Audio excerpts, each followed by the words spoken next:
എല്ലാ പ്രവൃത്തിയിലും കലയുടെ ഒരു അംശം ബാക്കി വെക്കുന്ന ഒരു കുലമുണ്ടെങ്കിൽ അത് വിശ്വകർമ്മജരാണ്. അത് ഭാരതത്തിൽ മാത്രമല്ല, എല്ലായിടത്തും അങ്ങനെയാണ്. Somehow they have mate with some human being mail.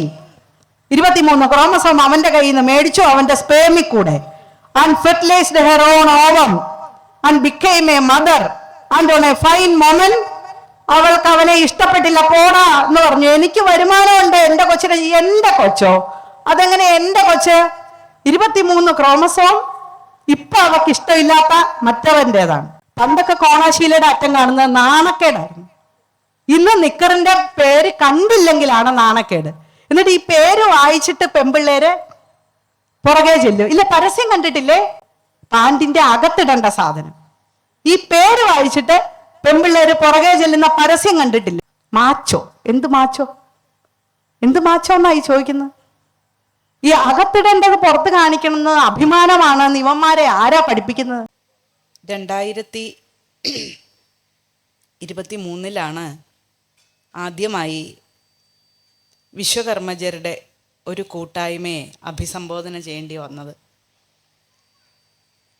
അന്ന് അതിന് ക്ഷണിച്ചപ്പോൾ അങ്ങേയറ്റം ആത്മഹർഷത്തോടെയാണ് ഞാൻ ആ അവസരം വിനിയോഗിച്ചത്. അതിൻ്റെ കാരണം, ഞങ്ങളുടെയൊക്കെ കുടുംബങ്ങളിൽ വളരെ ചെറിയ പ്രായത്തിൽ തന്നെ, ബാല്യകാലത്ത് ഞങ്ങളുടെ കാരണവന്മാർ ഞങ്ങൾ എങ്ങനെയാണ് ഈ നാട്ടിൽ ജീവിക്കാനിട വന്നത് എന്നുള്ള ചരിത്രം ഉറക്ക് കഥകളായി പറയുന്ന പതിവുണ്ട്. എല്ലാ കുടുംബങ്ങളിലും അങ്ങനെ ഒരു പതിവുണ്ടാകുന്നത് നല്ലതാണ് എന്നെനിക്ക് തോന്നിയിട്ടുണ്ട്.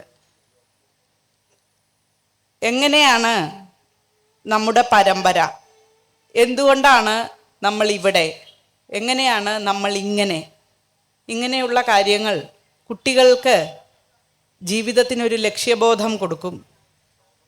സ്വാഭിമാനം എന്ന് പറയും, ആത്മാഭിമാനം കൊടുക്കും, നേർവഴിയും കാണിച്ചു കൊടുക്കും. And it's the proven shortest way for a successful life. അതാണ് ഈ ലോകത്തിലേക്കും വെച്ച് ഏറ്റവും വിജയകരമെന്ന് തെളിയിക്കപ്പെട്ടിട്ടുള്ള ഒരു പേരൻറ്റിങ് മെത്തേഡ്. കുട്ടികളോട് അവരുടെ കാരണവന്മാർ ആരായിരുന്നു എന്ന് പറയുക.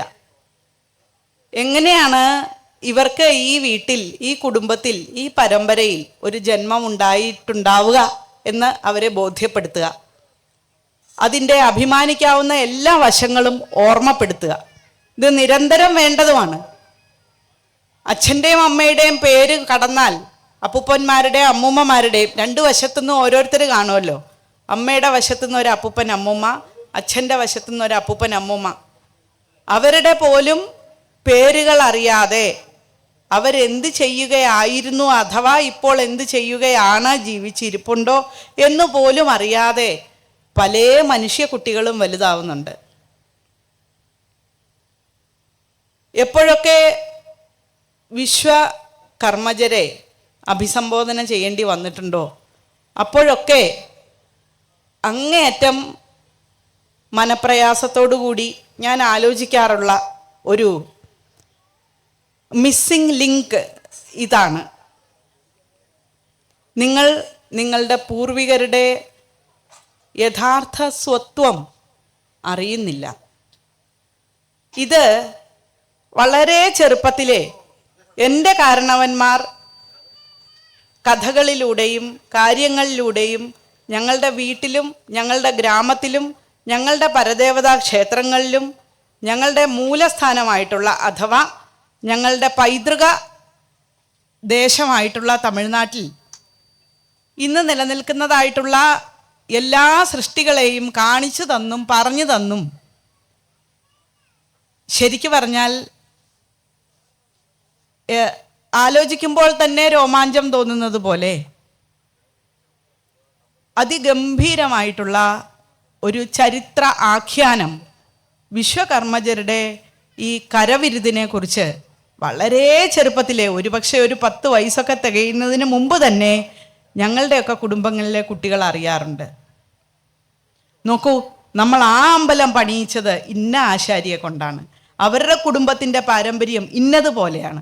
നോക്കൂ, നമ്മുടെ ഈ വീട് 350 വർഷം പഴക്കമുള്ളതാണ്. ഇത് പണിയാൻ നമ്മൾ ഇന്ന സ്ഥലത്തു നിന്നാണ് ഒരു കുടുംബത്തെ ഇവിടെ കൊണ്ടുവന്ന് താമസിപ്പിച്ചത്. അവർ ഇത്ര കാലം കൊണ്ടാണ് നമ്മുടെ ഈ വീട് പണിതത്. ശരിയാണ്, ഇന്നത് ഞങ്ങളുടെ സ്വന്തമാണ്, അതിലെ കരവിരുതിൻ്റെ എല്ലാം ഉടമസ്ഥ അവകാശം ഞങ്ങൾക്കാണ്. പക്ഷേ ഇതിൽ ഒരു കട്ടള പോയാൽ, കേടായാൽ, എന്തെങ്കിലും ഒരാവശ്യം വന്നാൽ മാറ്റിവെക്കാൻ ഞങ്ങൾക്കറിയില്ല. അത് ഞങ്ങളുടെ കാരണവന്മാർക്കും അറിയില്ല. ഈ 350 വർഷം മുമ്പുണ്ടായിരുന്നവരും അതിന് വേണ്ടതായിട്ടുള്ള ധനവ്യയം ചെയ്തു എന്നല്ലാതെ ഇതെല്ലാം പൂർണ്ണമായും, അത് മരത്തിലുള്ളതാകട്ടെ കല്ലിലുള്ളതാവട്ടെ, അത് ആഭരണങ്ങളിലേക്ക് വരുമ്പോൾ യാതൊരു ലോഹവും ആവട്ടെ, വെള്ളിയോ സ്വർണമോ എന്തോ ആവട്ടെ, ഏത് തരം രത്നങ്ങൾ പതിച്ചതാകട്ടെ, ഇതിൻ്റെ എല്ലാം പുറകിൽ നിങ്ങളുടെ പ്രതിഭയാണ്. ഞങ്ങൾ ഉപയോഗിക്കുന്ന പാത്രങ്ങൾ ഒരു 3 തലമുറ മുമ്പ് ഞങ്ങളുടെ കുടുംബങ്ങളിൽ ഉപയോഗിച്ചിരുന്നതിൽ മിച്ചം കൈമാറി വന്ന് എൻ്റെ ഭരണത്തിൽ എനിക്ക് കിട്ടിയതെല്ലാം ഞാൻ ഭംഗിയായി പോളിഷ് ചെയ്ത് കുട്ടികൾക്ക് എന്നും കാണാവുന്നിടത്ത് വെച്ചിട്ടുണ്ട്. അവർ കാണണം. കൈകൊണ്ട് ഇങ്ങനെ ഉണ്ടാക്കിയാൽ 100 വർഷങ്ങൾ തലമുറകൾ കഴിഞ്ഞാലും ഒരു കേടുമില്ലാതെ കാലം കടന്നു പോകെ പോകെ സ്വർണം പോലെ തിളങ്ങുന്ന തരത്തിൽ ലോഹക്കൂട്ടുകൾ ഉണ്ടാക്കാൻ സാധ്യമായിരുന്ന ബ്രെയിൻ ഉള്ള മനുഷ്യർ ഉണ്ടായിരുന്നു നമ്മുടെ ചുറ്റുവട്ടത്ത്. അവരെ ഉപയോഗപ്പെടുത്താൻ എൻ്റെ കാരണവന്മാർക്ക് അറിയാമായിരുന്നു എന്ന് എൻ്റെ കുട്ടികൾ കാണണം എന്ന് കരുതിയിട്ട് ആ പാത്രങ്ങൾ ഷോ പീസായിട്ട് വീട്ടിൽ വെച്ചിട്ടുണ്ട്. അതുപോലെ ഒരു 3, 4, 5 തലമുറ മുമ്പുള്ള ആഭരണങ്ങൾ ഞങ്ങൾ വളരെ അമൂല്യ നിധിയായി സൂക്ഷിക്കാറുണ്ട്. അപൂർവം ചില മംഗള അവസരങ്ങളിൽ ഇപ്പോഴും അണിയാറുമുണ്ട്. അതുപോലെ പട്ടിൻ്റെ കാര്യം വന്നാലും യാതൊന്നാണെങ്കിലും ദൈനംദിന ജീവിതത്തിൽ ഈ കുലത്തിലുള്ളവരെ സ്മരിക്കാതെ ഞങ്ങളുടെ കുടുംബത്തിലുള്ളവർ ജീവിക്കാറില്ല എന്ന് പറയാം. എല്ലാ മനുഷ്യരും നിങ്ങളുടെ ഉപയോക്താക്കളാണ്. പക്ഷെ എല്ലാ മനുഷ്യരും നിങ്ങളോട് കൃതജ്ഞതയുള്ളവരാണ് എന്ന് എനിക്ക് തോന്നിയിട്ടില്ല. അതിൻ്റെ അടിസ്ഥാന കാരണം നിങ്ങൾക്ക് നിങ്ങളെ അറിയില്ല എന്നുള്ളതാണ്. ഇത് ഒരു ഓർമ്മപ്പെടുത്തലിൻ്റെ കാലമാണ് എന്ന് ഞാൻ വിചാരിക്കുകയാണ്. നോക്കൂ, ശുഭോദർക്കമായിട്ടുള്ള ചില മാറ്റങ്ങൾ വിശ്വകർമ്മജരുടെ ഇടയിൽ സംഭവിക്കുന്നുണ്ട്. ഏറ്റവും എന്നെ സന്തോഷിപ്പിച്ച കാര്യം ആ ഗ്രന്ഥരചനയാണ്. ഒരു പക്ഷേ അത് 2, 3, 4 ആൾക്കാരുടെ പ്രയത്നമായിട്ട് നിങ്ങൾക്ക് തോന്നിയേക്കാം, അഥവാ ഏതെങ്കിലും ഒരാളുടെ തന്നെ പ്രയത്നമായിട്ട് നിങ്ങൾക്ക് തോന്നിയേക്കാം. പക്ഷേ അങ്ങനെയല്ല. അവരൊക്കെ വെറും ഉപകരണങ്ങൾ മാത്രമാണ്. കളി പുറത്ത് നിന്ന് കാണുന്ന, ഗ്യാലറിയിൽ നിന്ന് കാണുന്ന ഞങ്ങൾ പറയട്ടെ, നോക്കൂ, ഈശ്വരൻ നിങ്ങളെ കൊണ്ട് ചെയ്യിക്കുകയാണ് ഇത്തരത്തിൽ ഓരോ മംഗളകാര്യങ്ങൾ. എന്തിനു വേണ്ടിയെന്ന് ചോദിച്ചാൽ, it's A time, it's an എറ ഓഫ് റിവൈവൽ. ഇതൊരു തിരിച്ചുവരവിൻ്റെ കാലഘട്ടമാണ്. തിരിച്ചുവരവ് എന്ന് ഞാൻ പറയുമ്പോൾ ആത്മാർത്ഥമായിട്ട്, അങ്ങേയറ്റം ആത്മാർത്ഥമായിട്ട് ഞാൻ നിങ്ങളോട് അപേക്ഷിക്കുകയാണ്. യാതൊരു കുടുംബത്തിലും ഇനി ഒരു കുട്ടി ജനിച്ചാൽ, നിങ്ങളുടെ ഇടയിൽ യാതൊരു കുടുംബത്തിലും ഇനി ഒരു കുട്ടി ജനിച്ചാൽ ആ കുട്ടിയെ നമ്മുടെ കുലത്തൊഴിൽ പരിചയപ്പെടുത്തും എന്ന് ഇത്തരം യജ്ഞവേദികളിൽ വെച്ച് ഈ കുലത്തിൽ ജീവിച്ചിരിക്കുന്നവരായ സകലരും ഒരുമിച്ച് ഒരു പ്രതിജ്ഞ എടുക്കണം. കുലത്തൊഴിൽ ചെയ്തവൻ ജീവിക്കണം എന്നല്ല ഞാൻ പറഞ്ഞത്. എൻ്റെ വാക്കുകൾക്ക് എനിക്ക് 100% ഉത്തരവാദിത്വമുണ്ട്. യാതൊരു കുടുംബത്തിൽ ഇന്ന് ഈ നിമിഷം മുതൽ നിങ്ങളുടെ കുലത്തിൽ ഒരു കുട്ടി ജനിച്ചാൽ അവനെ അവൻ്റെ കുലത്തൊഴിൽ പരിചയപ്പെടുത്തും എന്ന് നിങ്ങൾ എല്ലാവരും കൂടി പ്രതിജ്ഞ ചെയ്യണം. നോക്കൂ, ഇത് തമാശ കളിയല്ല. ഭാരതത്തിലേക്ക്, ഭാരതത്തിൻ്റെ ജ്ഞാനസമ്പത്തിലേക്ക് ലോകം മുഴുവൻ ഉറ്റുനോക്കുന്ന കാലത്താണ് ഞാൻ നിങ്ങളെ അഭിസംബോധന ചെയ്ത് സംസാരിക്കുന്നത്. പണ്ട് ചാരം മൂടിക്കിടന്നിരുന്ന കനലുകൾ പുറത്ത് കാണാൻ ജിജ്ഞാസുക്കളായിട്ടുള്ള, ജ്ഞാനകുതുകികളായിട്ടുള്ള ആൾക്കാർ ഇവിടെ വന്ന് വല്ലാതെ കുഴിച്ചു മാന്തി കിളച്ച് പറപ്പിച്ച് എടുത്തിട്ടാണ് എന്തെങ്കിലുമൊക്കെ ഭാരതീയ ജ്ഞാനശകലങ്ങൾ അവരുടേതാക്കിയോ അവർ മനസ്സിലാക്കിയോ ഒക്കെ കൊണ്ടുപോയിരുന്നത്. എന്നാൽ ഇന്ന് ഭാരതത്തിന്റെ ഭരണ സംവിധാനം ഭാരതത്തിന്റെ ഉന്നമനത്തിന് വേണ്ടി മാറിയതിനാൽ സംഗതി വളരെ എളുപ്പമാണ്. നിങ്ങൾ ഇനി ഒഴുക്കിനൊത്ത് നീന്തിയാൽ മതി. നോക്കൂ, നമ്മൾ ഭാരതത്തിന്റെ ജ്ഞാന സംവിധാനം, ജ്ഞാന വ്യവസ്ഥിതി, ഇന്ത്യൻ നോളജ് സിസ്റ്റം IKS, അതിനെ കാറ്റഗറൈസ് ചെയ്താൽ above 65% of the total quanta of our knowledge, traditional knowledge belongs to you. അത് നിങ്ങളുടേതാണ്. ചാതുർവർണ്ണ്യത്തിന് മേലെ ജ്ഞാനം കൊണ്ട് കിരീടം വെച്ച ആൾക്കാരാണ് നിങ്ങൾ. ബ്രാഹ്മണനോ ക്ഷത്രിയനോ വൈശ്യനോ ശൂദ്രനോ നിങ്ങളുടെ മുമ്പിൽ നമിച്ചിരുന്നു. ഇത് നാലിനും പുറത്ത്, ഇതിൽ നാലിനും ഉൾപ്പെടുത്താൻ പറ്റാത്തത്രയും അറിവിന്റെ അനന്ത വിഹായസിലാണ് നിങ്ങളുടെ തലച്ചോറുകൾ പ്രവർത്തിച്ചിരുന്നത്. എന്തുകൊണ്ടാണ് സ്വയം അറിയാതെ പോകുന്നതെന്നുള്ളതിനും എനിക്ക് എൻ്റെതായ ചില വ്യാഖ്യാനങ്ങളും ഉത്തരങ്ങളും ഒക്കെ ഉണ്ട്. ചിലപ്പോൾ അത് ഒരു വിമർശനമായിട്ട് ഇവിടെ കൂടിയിരിക്കുന്നവർക്കൊക്കെ തോന്നിയേക്കാം.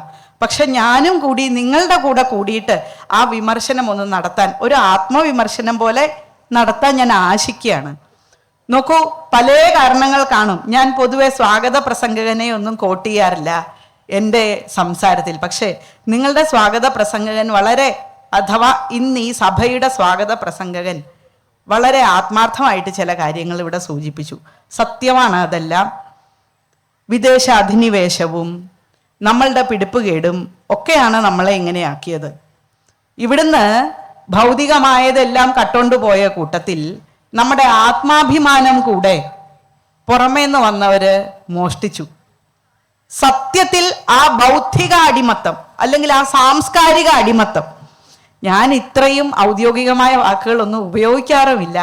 3/4 മണിക്കൂർ കൊണ്ട് തീർക്കണം എന്ന് പറഞ്ഞതുകൊണ്ട് വാക്കുകൾ കുറച്ചും കൂടി ചിട്ടയോടെ അടുക്കുന്നുണ്ടോയെന്ന് എനിക്ക് തന്നെ ഒരു സംശയമുണ്ട്. പൊതുവെ ഒരു റേഡിയോ പ്രഭാഷണം പോലെ സംസാരിക്കാൻ എനിക്ക് താല്പര്യവുമില്ല. ഞാൻ എന്തെങ്കിലും ഒന്ന് പറഞ്ഞാൽ അതിന് മറുപടിയോ അതിന് തുടർച്ചയോ കേട്ടിരിക്കുന്ന ആൾക്ക് പറയാൻ തോന്നണം എന്ന് വിചാരിക്കത്തക്ക രീതിയിലൊരു സംഭാഷണമാണ് എല്ലായ്പ്പോഴും എനിക്കിഷ്ടമെങ്കിലും സമയം കുറച്ചായതുകൊണ്ട് എനിക്ക് ഇൻട്രൊഡ്യൂസ് ചെയ്യാനുള്ള സമയമേ ആകെ പ്രഭാഷണത്തിന് കിട്ടിയിട്ടുള്ളൂ 3/4 മണിക്കൂർ. അതുകൊണ്ട് 3/4 മണിക്കൂർ കൊണ്ട് എനിക്ക് ആശയമുള്ളതെല്ലാം പറയണം എന്ന് കരുതിയിട്ടാണ് ഞാൻ പറയുന്നത്.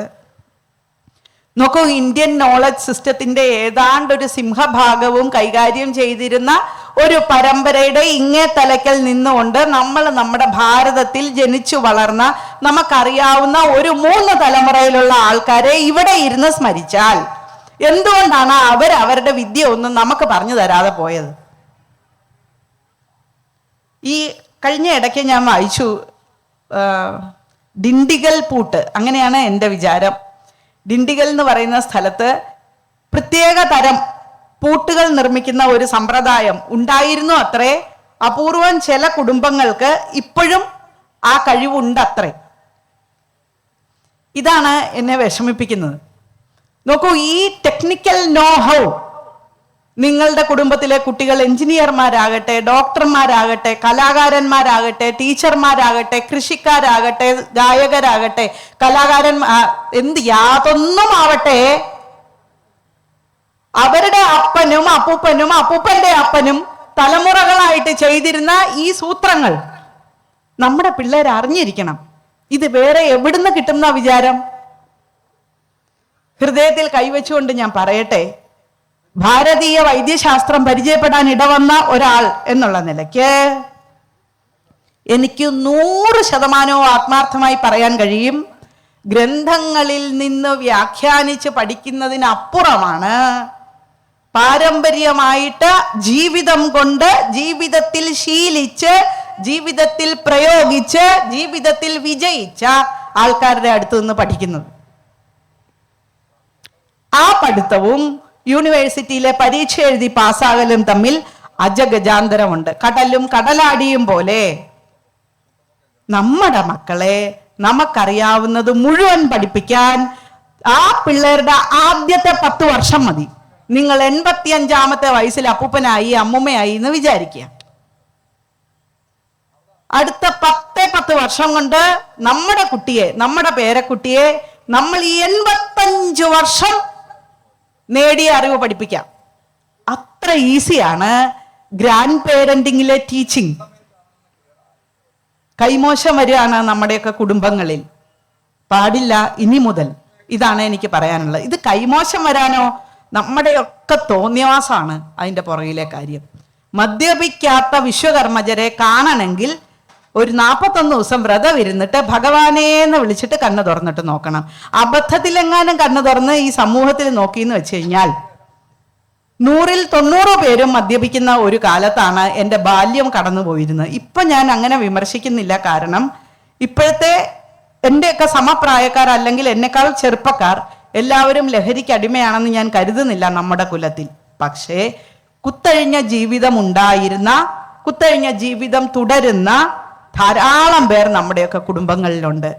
സമ്മതിച്ചു കൊടുക്കരുത്. നോക്കൂ, ഇവിടെ ഞാൻ കുറച്ച് സ്ത്രീപക്ഷം പറയാൻ ആഗ്രഹിക്കുകയാണ്.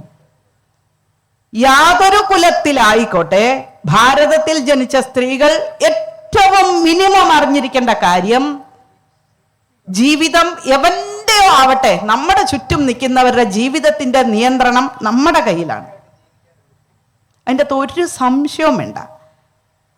നമ്മുടെ ചുറ്റും നിൽക്കുന്ന നമ്മുടെ മക്കളാവട്ടെ, അപ്പനാവട്ടെ, ഭർത്താവാവട്ടെ, സഹോദരങ്ങളാവട്ടെ, ആരോ ആവട്ടെ, നമ്മുടെ ചുറ്റും നിൽക്കുന്നവരുടെ ജീവിതത്തിന്റെ നിയന്ത്രണം നമ്മൾ സ്ത്രീകളുടെ കയ്യിലാണ്.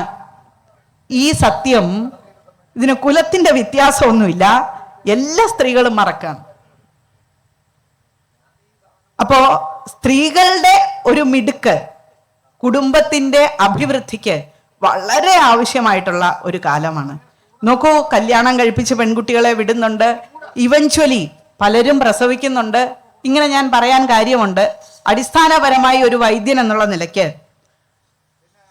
ജൈവശാസ്ത്രപരമായിട്ട് ഒരു കേടുമില്ലാത്ത പെൺകുട്ടികൾക്കും മാനസികമായി പ്രസവിക്കാൻ താല്പര്യമില്ലായ്മ കൂടി വരുന്ന കാലമാണിത്.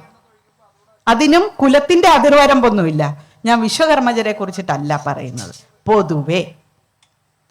അപ്പൊ ഈ പെൺപിള്ളേരുടെ ആൺപിള്ളേരുടെയൊക്കെ അപ്പനും അമ്മയും വൈദ്യശാലയിൽ വരും കൗൺസിലിങ്ങിന്. ഡോക്ടറെ, എങ്ങനെയെങ്കിലും ഞാൻ അവരെ ഇവിടെ ഒന്ന് കൊണ്ടുവരാം, അവളെ ഒന്ന് പ്രസവിപ്പിക്കണം. സാധാരണ കുട്ടികൾ ഉണ്ടാവാനുള്ള ചികിത്സ വൈദ്യശാലയുടെ ഒരു പ്രത്യേകതയാണ്. പക്ഷേ എന്തെങ്കിലും തകരാറുള്ളതിൻ്റെ പേരിലല്ല ഈ ദമ്പതികളൊന്നും കുട്ടികൾ വേണ്ടാന്ന് നിശ്ചയിക്കുന്നത്. കുട്ടികൾ വേണ്ട, അത്ര തന്നെ. And now it's A culture, it seems. ഞാൻ ഗൂഗിളിൽ കണ്ടതാണ്. ഇപ്പോൾ അതൊരു തരം സംസ്കാരവുമായി മാറിയിരിക്കുന്നു. അതിനൊരു പേരുമുണ്ട്. ഡബിൾ ഇൻകം നോ കിഡ്സ് എന്നാണെന്നാണ് എൻ്റെ ഓർമ്മ. അതായത് ഭാര്യയ്ക്കും ഭർത്താവിനും ജോലി വേണം, അപ്പൊ 2 വശത്തുനിന്ന് വരുമാനം. പക്ഷെ ഇത് ചെലവാക്കാൻ നമ്മൾ തന്നെ മതി, വേറെ ആരും വേണ്ട. വേറെ ആരും വേണ്ട എന്ന് പറഞ്ഞാൽ അപ്പനെ അമ്മയൊക്കെ കല്യാണം കഴിക്കുമ്പോഴേ നമ്മൾ ഉപേക്ഷിച്ചുവല്ലോ, തിരക്കേടില്ല, അതിന് പല ന്യായങ്ങളും ഉണ്ടാവും. പക്ഷെ കുട്ടികൾ വേണ്ട. നമുക്ക് 2 വശത്തുനിന്നും, ഭാര്യയ്ക്കും വരുമാനമുണ്ട്, ഭർത്താവിനും വരുമാനമുണ്ട്. ഈ വരുമാനം നമ്മൾ തന്നെ ഓരോന്ന് ചെയ്ത് തീർക്കുന്നു. ആഹാരം കഴിച്ചിട്ടോ, യാത്ര ചെയ്തിട്ടോ, പലയിടത്ത് ഇൻവെസ്റ്റ് ചെയ്തിട്ടോ, അല്ലെങ്കിൽ വീട് പണിതിട്ടോ, ഐ ഡോണ്ട് നോ ഹൗ. പക്ഷേ എനിക്കത് അറിയാൻ താല്പര്യവുമില്ല സത്യത്തിൽ എൻ്റെ ജീവിതത്തിൽ. നോക്കൂ, ഒരു കുടുംബത്തിന് അർത്ഥമുണ്ടാകുന്നത് അവിടെ പരമ്പര ഉണ്ടാകുമ്പോഴാണ്. ഇനി തമാശ എന്താന്ന് വെച്ചാൽ, ഇത് പറഞ്ഞു കൊടുക്കാൻ പിള്ളേരെ കെട്ടിച്ചുവിടുന്ന അപ്പനും അമ്മയ്ക്കും അറിയില്ല. നമുക്കറിയില്ല എന്തിനാ പിള്ളേരെ കെട്ടിക്കുന്നത്. അതിനും കുലത്തിന്റെ അതിർവരമ്പില്ലാട്ടോ. ഇതൊക്കെ പൊതു കാര്യങ്ങളാ. കുലത്തിന്റെ അതിർവരമ്പുള്ളപ്പോൾ ഞാൻ പ്രത്യേകം പറയാം. പക്ഷെ ഈ പൊതു കാര്യങ്ങൾ നമ്മളെയും ബാധിക്കുന്നു വല്ലാതെ കണ്ട്. മറ്റേതെങ്കിലും സമുദായത്തെ ബാധിക്കുന്നതിന്റെ 100 ഇരട്ടി നിങ്ങളെ ബാധിക്കുന്നു. അതാണ് എൻ്റെ ദുഃഖം. കാരണം കുലത്തിലാണ്, കുലത്തിന്റെ ശ്രേയസിലാണ് നിങ്ങളുടെ അറിവിന്റെ പാരമ്പര്യം ഇരിക്കുന്നത്. സിൽസില എന്ന് പറയും. അറിവ് ഒരു തലമുറയിൽ നിന്ന് മറ്റൊരു തലമുറയിലേക്ക് കൈമാറ്റം ചെയ്യുന്ന പ്രോസസ്. ആ ചെയിൻ ബ്രോക്കൺ, അത് തകർക്കപ്പെട്ടിരിക്കുന്നു. ശരിയാവും, അതിന് 1000 കാരണങ്ങൾ കാണും. അതെല്ലാം പഠിച്ച് നമുക്കൊന്നും ഗവേഷണം നടത്തി PhD വേണ്ട. പകരം ഇത് പരിഹരിക്കാൻ ഒരൊറ്റ സൂത്രമുണ്ട്. അതാണ് ഞാൻ പറഞ്ഞത്. നിഷ്ഠയോടുകൂടി നമ്മുടെ വീട്ടിലൊരു കുട്ടി ഉണ്ടായി എന്ന് വെച്ചാൽ, ഇവിടെ കൂടുന്ന 5 ദിവസം ഉണ്ടല്ലോ, ഇവിടെ കൂടുന്ന എല്ലാ ദിവസവും ഇവിടെ കൂടുന്ന ആൾക്കാര് ഒന്നുകിൽ ഇത് തുടങ്ങുന്ന സമയത്ത്, അല്ലെങ്കിൽ ഇത് അവസാനിക്കുന്ന സമയത്ത്, ഇല്ലെങ്കിൽ 2 നേരവും തുടങ്ങുമ്പോഴും അവസാനിക്കുമ്പോഴും വെർബലി, വാക്കുകൾ കൊണ്ട് പറഞ്ഞൊരു വാചകം എഴുതിയുണ്ടാക്കിയാലും തിരക്കേടില്ല. ഒരു കാവ്യം എഴുതിയുണ്ടാക്കാൻ മിടുക്കുള്ള ആൾക്കാരും നിങ്ങളുടെ കൂട്ടത്തിലുണ്ട്. ഒരു വാചകം എഴുതിയുണ്ടാക്കിയാലും തിരക്കേടില്ല. ഒരു പ്രതിജ്ഞ എടുക്കണം. നമ്മുടെയൊക്കെ കുടുംബങ്ങളിൽ ഇനിയുണ്ടാകുന്ന കുട്ടികളെങ്കിലും നമ്മുടെ കുടുംബത്തിന്റെ പാരമ്പര്യത്തിൽ അഭിമാനിക്കത്തക്ക രീതിയിൽ അവനെ നമ്മുടെ പാരമ്പര്യം പരിചയപ്പെടുത്തും. ഒറ്റ സൂത്രമേ ഉള്ളൂ. ഈ ഒരൊറ്റ സൂത്രം കൊണ്ട് നമ്മുടെ പിള്ളേര് അറിയും എന്തായിരുന്നു പഴയത്, എന്തായിരുന്നു എൻ്റെ കുടുംബം, എന്തായിരുന്നു എൻ്റെ പാരമ്പര്യം, എത്ര അഭിമാനത്തോടെ വേണം ഞാൻ ഈ മണ്ണിൽ ജീവിക്കാൻ. കഴിഞ്ഞ ദിവസം എനിക്കൊരു പേഷ്യൻ്റ് വന്നു. വിശ്വകർമ്മജയാണ്. അവർക്ക് കുറച്ചധികം ദിവസം ഞാൻ ചികിത്സ ചെയ്തു. അപ്പോൾ ചികിത്സ ചെയ്യുമ്പോൾ ഇങ്ങനെ രോഗികളോട് പലതും സംസാരിക്കും. ബോധം കെടുത്തി ചികിത്സ ചെയ്യുന്ന ആൾക്കാരല്ല ഞങ്ങൾ. ചികിത്സ ചെയ്ത് കഴിയുമ്പോൾ ബോധം കെടുന്ന ചികിത്സയുമല്ല. അപ്പോൾ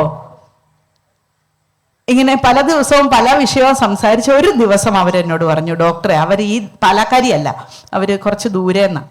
ഡോക്ടറെ, ഞങ്ങളുടെയൊക്കെ നാട്ടിൽ വിശ്വകർമ്മജരാണ് എന്ന് പറയുന്നത് ഏറ്റവും ഹീനമായ എന്തോ ആണ് എന്ന് പറയുന്നതിന് തുല്യമാണ്. ആശാരിയാണോ എന്ന് ചോദിച്ച് ആൾക്കാർ വേണേ കൂട്ടുകൂടാതെ പോകും എന്ന് ഞാൻ പറഞ്ഞു. നിങ്ങളുടെ നാട്ടിൽ മൊത്തമേ വിവരമില്ല, അല്ലാതെ വേറെ ഇതിന് വിശദീകരണമൊന്നുമില്ല. സാമാന്യ ബുദ്ധിയുള്ള ആൾക്കാർ, കുടുംബത്തിൽ കാരണവന്മാർ വളർത്തിയ ആൾക്കാർ, ഭാരതീയരായ ആൾക്കാർ, അറിവിനെ ബഹുമാനിക്കുന്ന യാതൊരാൾക്കാർ ഒരു വിശ്വകർമ്മജനെ കണ്ടാൽ എഴുന്നേറ്റ് നിന്ന് തൊഴും. എൻ്റെ അമ്മൂമ്മ എന്നെ പഠിപ്പിച്ചതാണ്. അന്ന് എനിക്ക് വയസ്സ് 4 പോലും ഇല്ല. എൻ്റെ വീട് പണിയുന്ന കാലത്ത്, അതായത് എൻ്റെ അപ്പ വീട് വെക്കുന്ന കാലത്ത് അമ്മൂമ്മ പറഞ്ഞു, ആശാരിക്ക് പീഠമിട്ട അകത്താഹാരം. നമുക്കറിയാം, ആൾക്കാരുടെ ശൗര്യമനുസരിച്ച്, ശൗര്യം എന്നല്ല അതിന് പറയേണ്ടത്, സ്വത്വത്തിന്റെ ഗ്രാവിറ്റി അനുസരിച്ച് ആണ് നമ്മൾ ആൾക്കാരെ ബഹുമാനിക്കുന്നത്. എല്ലാവരെയും ഒരേ തരത്തിലല്ല ബഹുമാനിക്കുന്നത്. അതിൻ്റെ അകത്ത് ഒരു സംശയവും വേണ്ട. ഇതിപ്പോ പറഞ്ഞ ജാതി വ്യവസ്ഥിതിയുടെ വിവേചനമായിട്ട് ആർക്കെങ്കിലും തോന്നും. അതിന് ഞാനൊരു ലളിതമായ ഉദാഹരണം പറയാം. നിങ്ങൾ എൻ്റെ വൈദ്യശാലയിൽ വന്നു എന്ന് സങ്കല്പിക്കുക. നിങ്ങൾ ആദ്യം കാണുന്നത് എന്നെ വീട്ടുപണിക്കും വൈദ്യശാലയിലെ വൃത്തിയാക്കൽ പണിക്കും സഹായിക്കുന്ന ആളെയാണെന്ന് വിചാരിക്കുക. നിങ്ങൾ അവരെ ഒന്ന് ഗ്രീറ്റ് ചെയ്യും, ഇല്ലേ? ആ, ഡോക്ടർ ഇല്ലേ അകത്ത്? ഉണ്ട് കേട്ടോ, ഇരിക്ക് എന്ന് അവർ പറയും. ശരി, നിങ്ങൾ അവരോട് ഒരു മനോഭാവം കാണിക്കും.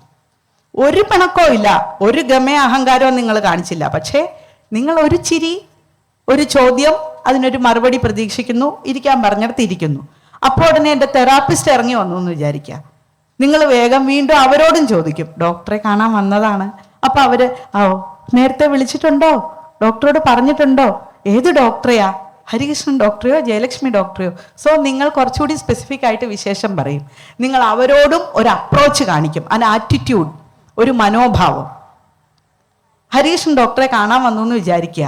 അദ്ദേഹം എന്തെങ്കിലും തിരക്കിലായിരുന്നു എന്നും വിചാരിക്കുക. ഞാൻ ഓടി വന്ന് OPയുടെ വാതിൽ തുറക്കും. എൻ്റെ വൈദ്യശാലയിൽ വന്നിട്ടുള്ളവർക്കേ ഈ കഥ മനസ്സിലാവുള്ളൂ. പക്ഷെ സങ്കല്പിച്ചാട്ടെ, അകത്തോട്ട് കയറി ഇരിക്കൂട്ടോ, ഡോക്ടർ ഇപ്പൊ വരും എന്ന് പറയും. അപ്പൊ നിങ്ങൾ വേറെ കുറച്ചും കൂടെ വ്യത്യാസമായിട്ടുള്ള എന്നാൽ വളരെ പൊളൈറ്റ് ആയിട്ടുള്ള ഒരു മനോഭാവം കാണിക്കുക. ആട്ടെ എന്നൊക്കെ പറഞ്ഞ് നിങ്ങൾ അകത്ത് കയറിയിരിക്കും. ഹരീഷൻ ഡോക്ടർ വരും. ആര്? നിങ്ങൾ പ്രതീക്ഷിച്ചിരുന്ന ആൾ, നിങ്ങൾക്ക് പ്രയോജനം കിട്ടേണ്ട ആൾ, മരുന്നൊക്കെ കിട്ടേണ്ട ആൾ. എൻ്റെ കയ്യിൽ നിന്ന് മരുന്ന് കിട്ടും, പക്ഷെ നിങ്ങൾ പ്രതീക്ഷിക്കുന്ന അദ്ദേഹത്തെയാണല്ലോ. അപ്പം നിങ്ങൾ അദ്ദേഹം വരുമ്പോൾ ഇരിക്കായിരിക്കും, എണീക്കും. എന്നിട്ട് നമസ്തയൊക്കെ പറഞ്ഞ്, അല്ലെങ്കിൽ നിങ്ങളുടേതായ രീതിയിൽ വിഷ് ചെയ്തിട്ട് വിശേഷമൊക്കെ പറഞ്ഞ് മരുന്നൊക്കെ ഒക്കെ മേടിച്ച് പോകും. നോക്കൂ, നിങ്ങൾ 4 പേരെ എൻ്റെ വൈദ്യശാലയിൽ കണ്ടുമുട്ടി. 4 പേരോടും 100% ഉറപ്പിച്ച് നിങ്ങൾക്കിപ്പോൾ മനസ്സിൽ സ്ഥാപിക്കാം, ഒരേ ആറ്റിറ്റ്യൂഡ് അല്ല നമ്മൾ കാണിക്കുക, അല്ലേ? ആൾക്കാർ ആരാണ് എന്നറിഞ്ഞിട്ട്, നമ്മൾ എന്തിനു വന്നു എന്നറിഞ്ഞിട്ട്, സന്ദർഭം എന്താണ് എന്ന് മനസ്സിലാക്കിയിട്ട് ഓരോരുത്തരോടും നമ്മൾ ഓരോ രീതിയിലാണ് പെരുമാറുക. ഇത് അനാദികാലം മുതൽ മനുഷ്യരുടെ ഇടയിലുള്ള സംഭവമാണ്. ഇതിനെ വിവേചനം എന്ന് വിളിക്കല്ലേ, ഇത് വകതിരിവാണ്. നിങ്ങൾ വൈദ്യശാലയിലേക്ക് വരുമ്പോൾ അവിടെ ഒരു കള്ളുകുടിയൻ കയറി വന്നു എന്ന് വിചാരിക്കുക. എന്നാ നിങ്ങൾ ഇവിടെ ഇരിക്കുന്നത് നിങ്ങളോട് ചോദിച്ചു എന്ന് വിചാരിക്കുക, പോടാ അവിടുന്ന് എന്നുള്ള മട്ടിൽ നമ്മൾ തിരിഞ്ഞിരിക്കും. നമ്മൾ അവനോട് വഴക്കൂടേണ്ട കാര്യമൊന്നുമില്ല. പക്ഷേ അയാളുടെ ചോദ്യത്തിന് മറുപടി പറയേണ്ട കാര്യമില്ല. ഒരേ വേദിയിൽ പല തരത്തിലുള്ള ആൾക്കാരെ നമ്മൾ ഓരോരുത്തരും ഡീൽ ചെയ്യുന്നത് അതിനർഹിക്കുന്ന രീതിയിലാണ്. അതുകൊണ്ടാണ് ഞാൻ പറഞ്ഞത്, എൻ്റെ അമ്മൂമ്മ എന്നെ പഠിപ്പിച്ചിട്ടുണ്ട്, വിശ്വകർമ്മജർക്ക് പീഠമിട്ട് അകത്താഹാരം. ഇത് വിവേചനമല്ല, അത് വകതിരിവാണ്. അത് നിങ്ങളുടെ അറിവിനെ ബഹുമാനിക്കലാണ്. ആ അറിവ് കൈമോശപ്പെടുത്തരുത്. അത് നമ്മളുടെ വേഷത്തിൽ, അത് നമ്മളുടെ ഭാഷയിൽ, അത് നമ്മളുടെ ചിന്തയിൽ, അത് നമ്മളുടെ യാത്രയിൽ, അത് നമ്മളുടെ ആഹാരത്തിൽ, അത് നമ്മളുടെ കുടുംബത്തിൽ പ്രതിഫലിപ്പിക്കാനുള്ള ഉത്തരവാദിത്വം സ്ത്രീകൾക്കാണ്. ആ ഉത്തരവാദിത്വം പുരുഷന്മാരുടേതല്ല. നമ്മുടെ കണ്ണിന്റെ കോണിൽ മിന്നുന്ന പ്രകാശത്തിന്റെ വ്യത്യാസത്തിൽ വീട്ടിൽ 50 അംഗങ്ങളുണ്ടെങ്കിലും 50 പേരും നിലയ്ക്ക് നിൽക്കും. ഞാനും ഒരു കുടുംബത്തിൽ നിന്നാണ് ഇപ്പൊ ഇറങ്ങി വന്നിട്ടുള്ളത്. തിരിച്ച് അതേ കുടുംബത്തിലോട്ടാണ് ചെല്ലുന്നത്. പിറപ്പിക്കാനല്ലാതെ വാ തുറന്നൊന്ന് വർത്തമാനം പറയാൻ എനിക്ക് നേരമില്ല. വീട്ടിൽ ഇഷ്ടമുണ്ടെങ്കിലും പല പ്രായത്തിൽ പല അവസ്ഥകളിലുള്ളവരെ കൈകാര്യം ചെയ്യുന്ന ഒരു സ്ത്രീ എന്നുള്ള നിലയ്ക്ക് അങ്ങനെ കൈകാര്യം ചെയ്യുന്ന ധാരാളം സ്ത്രീകളെ കണ്ടിട്ടാണ് കുടുംബിനി ആയത് എന്നുള്ള നിലയ്ക്ക് യാതൊരു യൂണിവേഴ്സിറ്റിയിൽ നിന്ന് കിട്ടുന്നതിനേക്കാൾ ഉറപ്പോടെയുള്ള ഒരു അറിവാണ് ഞാൻ നിങ്ങളോട് പങ്കുവെക്കുന്നത്. ഇത് സ്ത്രീകൾക്ക് സാധിക്കും. ഇത് നമ്മുടെ കുലത്തിലെ സ്ത്രീകൾക്ക് ഇതുവരെ സാധിച്ചിരുന്നുവെങ്കിൽ മംഗളം. സാധിച്ചിട്ടില്ല എങ്കിൽ ഈ നിമിഷം മുതൽ സാധിക്കണം. നമുക്കൊരു പെൺകുട്ടി ഉണ്ടായി എന്ന് വെച്ചാൽ അവളെ അതിന് പ്രാപ്തയാക്കി വളർത്തണം. അല്ലാതെ മിനിഞ്ഞാന്ന് ഞാൻ കണ്ടു ഒരു വാട്സാപ്പ് ചാറ്റ്, വളരെ യാദൃച്ഛികമായി കണ്ടതാണ്.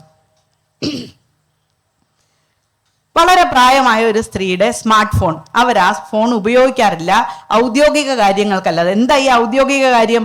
റേഷൻ കടയിലെ അത് ബുക്ക് ചെയ്യുക, ഗവൺമെന്റ് ആശുപത്രിയിലെ OP ടിക്കറ്റ് ബുക്ക് ചെയ്യുക, അല്ലെങ്കിൽ എന്തെങ്കിലും ആധാർ ലിങ്ക് ചെയ്യുക, KYC, ഇങ്ങനെയുള്ള കാര്യങ്ങൾക്ക് എനിഹൗ എല്ലാവർക്കും ഇപ്പൊ സ്മാർട്ട് ഫോൺ വേണം. ഈ സ്ത്രീയുടെ കയ്യിലും ഒരെണ്ണമുണ്ട്. അവർക്ക് വിളിക്കാനും പറയാനും ഒക്കെ ഒരു ചെറിയ പഴയ നോക്കിയ സെറ്റ് പോലെ ഒരു ഫോണുണ്ട്. ഇവർക്കൊരു കാര്യം ഉണ്ടായിരുന്നു ഈ സ്മാർട്ട് ഫോൺ കൊണ്ട്. അവർ എൻ്റെ സഹായം ചോദിച്ചു. ഞാൻ കുറച്ച് ഫ്രീ ആയിരുന്നു. ഞങ്ങൾ രണ്ടുപേരും കൂടെ ആ കാര്യം കൈകാര്യം ചെയ്തു. അവർക്ക് അതിൻ്റെ ഒരു കോപ്പി അവരുടെ വാട്സപ്പിലേക്ക് അയച്ചു കൊടുക്കണം എന്ന് പറഞ്ഞു. ഞാൻ എൻ്റെ ഫോണിൽ നിന്ന് അതിൻ്റെ ചില ഡോക്യുമെന്റ്സ് അവരുടെ വാട്സപ്പിൽ അയച്ചു കൊടുത്തു. അപ്പോൾ അവർ പറഞ്ഞു, ഡോക്ടറെ ഇതൊന്ന് സേവ് ചെയ്ത് വെക്കണം. എന്ത്? ഞാൻ വാട്സാപ്പിൽ അയച്ചു കൊടുത്തത്. അപ്പം ഞാൻ പറഞ്ഞു ശരി ചെയ്തു തരാം എന്ന് പറഞ്ഞ് ഞാൻ അവരുടെ വാട്സാപ്പ് തുറന്നു. അപ്പോൾ അതിൻ്റെ അകത്തേക്ക് കുറേ മെസ്സേജുകൾ ഇങ്ങനെ പോപ്പ് ചെയ്ത് വന്നു. അത് മുഴുവൻ അവരുടെ കൊച്ചുമോളുടേതായിരുന്നു.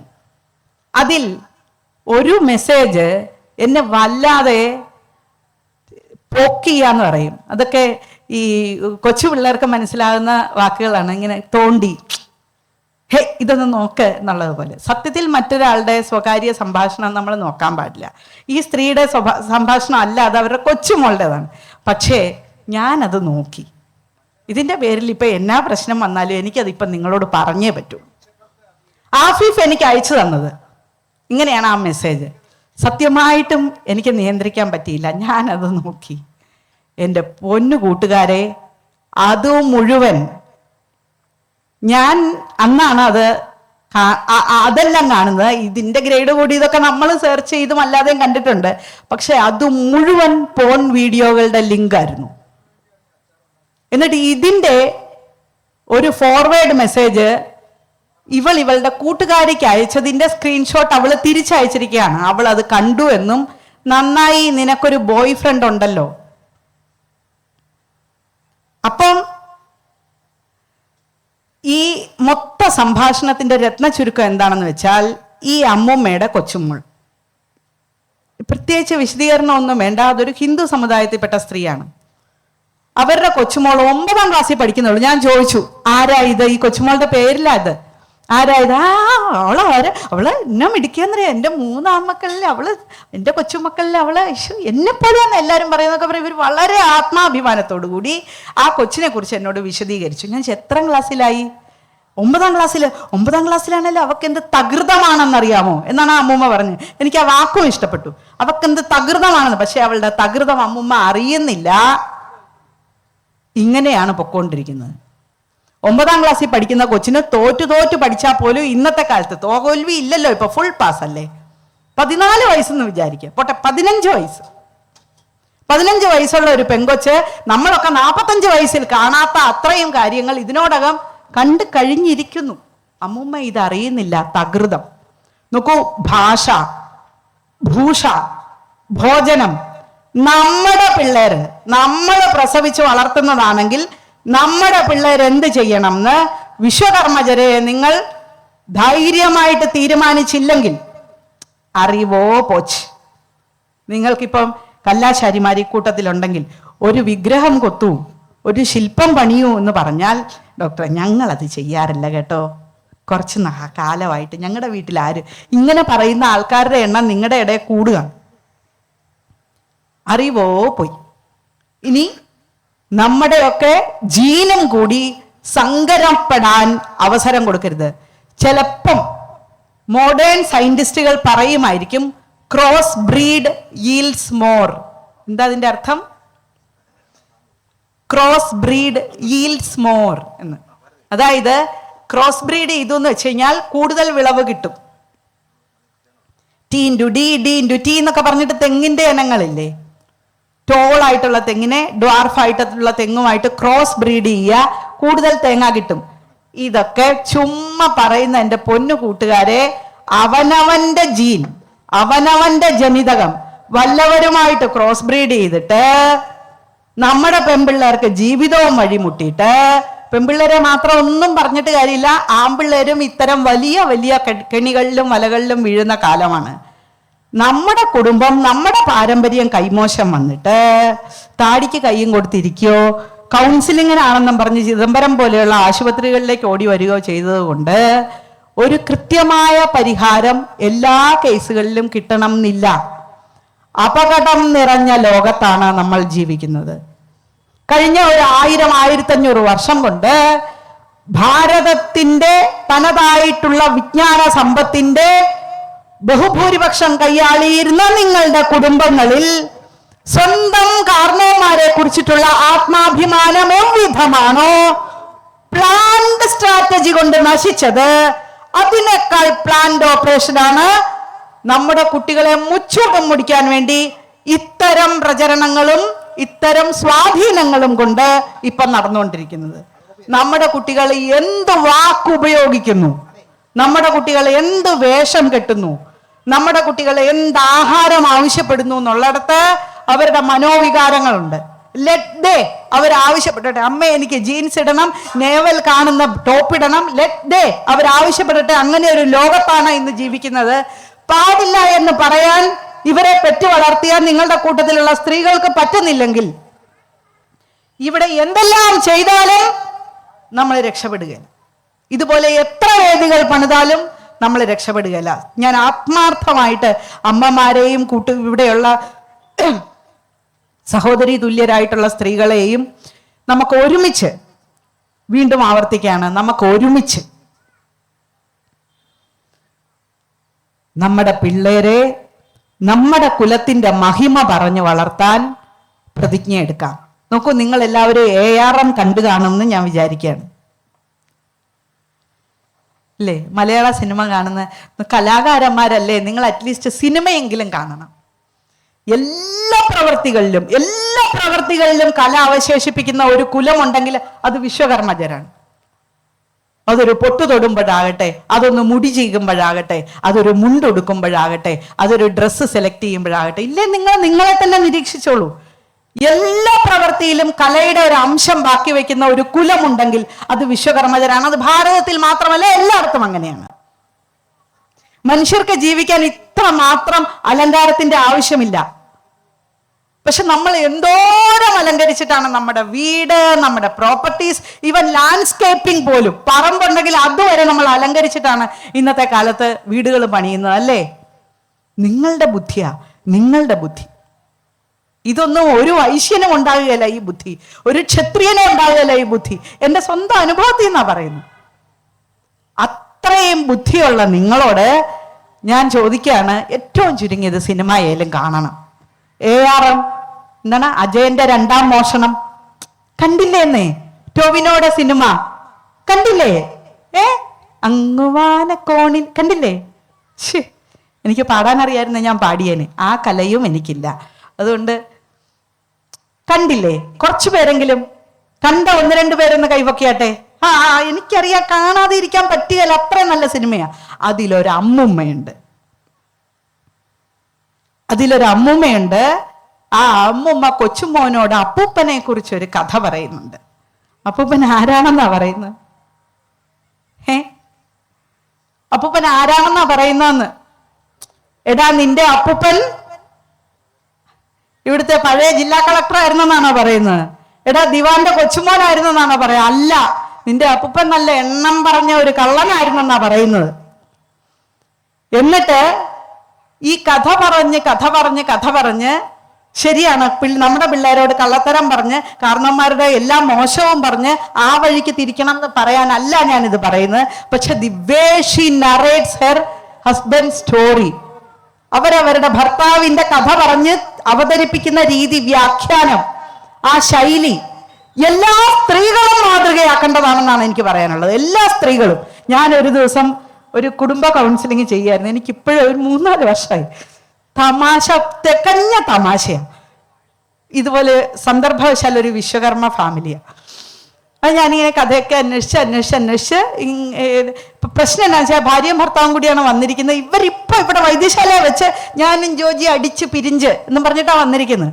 അപ്പൊ ഇവരെ ഇങ്ങനെയുള്ള ടീമുകളെ തമ്മിൽ ചേർപ്പിക്കുക എന്നുള്ളത് വൈദ്യശാലയിലെ ഒരു പരിപാടിയാണ്. അപ്പൊ ഇങ്ങനെ കഥയൊക്കെ കേട്ടോണ്ടിരിക്കുമ്പം ഈ സ്ത്രീക്ക് എന്ത് ചെയ്താൽ ഇവരുടെ ഭർത്താവിന്റെ മാതാപിതാക്കളെ ഉൾക്കൊള്ളാൻ പറ്റുന്നില്ല. സ്വാഭാവികം. തിരിച്ച് ഈ പയ്യനാണെങ്കിൽ ഇവരുടെ ഭാര്യയുടെ വീട്ടിൽ പോവുകയില്ല. അപ്പൊ ഞാൻ എന്തെങ്കിലും ഒരു അമിക്കബിൾ സിറ്റുവേഷൻ ഒന്നുമില്ലേലും നമ്മുടെ ഭർത്താവിന്റെ അച്ഛനും അമ്മയല്ലേ, നമ്മൾ കുറച്ച് നല്ല വാക്ക് ആഹാരം ഉണ്ടാക്കുമ്പോൾ അവർക്ക് ആവശ്യത്തിനുള്ളത്, ഡോക്ടറെ എന്നോട് അതൊഴികെ എന്ത് വേണേലും പറഞ്ഞോ, ഞാൻ ഇതൊക്കെ ചെയ്തേനെ. വർഷം 12ആയി ഞാൻ ഇയാളുടെ കൂടെ ജീവിക്കാൻ തുടങ്ങിയിട്ട്. എത്ര തവണ എൻ്റെ വീട്ടിൽ വന്നിട്ടുണ്ടോ എന്ന് ചോദിക്കുക. അപ്പൊ ഞാൻ തിരിച്ച അയാളോട്, അതെന്നാ ചേട്ടാ അങ്ങനെ, നിങ്ങൾ ഭാര്യ വീട്ടിൽ ഇടയ്ക്കെങ്കിലും പോവണ്ടേ? അപ്പൊ ആ മനുഷ്യൻ പറഞ്ഞൊരു വാചകമാണ്. അതാ ഞാൻ പറഞ്ഞത്, ചിരിച്ചിരിച്ച് നമ്മൾ മടുക്ക്. എൻ്റെ ഡോക്ടറെ, ഇവളെ കെട്ടിയത് കെട്ടി, അന്നേരം ഞാൻ നിർത്തിയത് ആ വീടുമായിട്ടുള്ള. ഇവളുടെ തന്ത ആരായിരുന്നെന്ന് അറിയാവോ? അയ്യോ, പിള്ളേർക്ക് കേൾക്കാൻ കൊള്ളാവുന്ന പണിയാണോ അയാൾ ചെയ്തിരുന്നത്?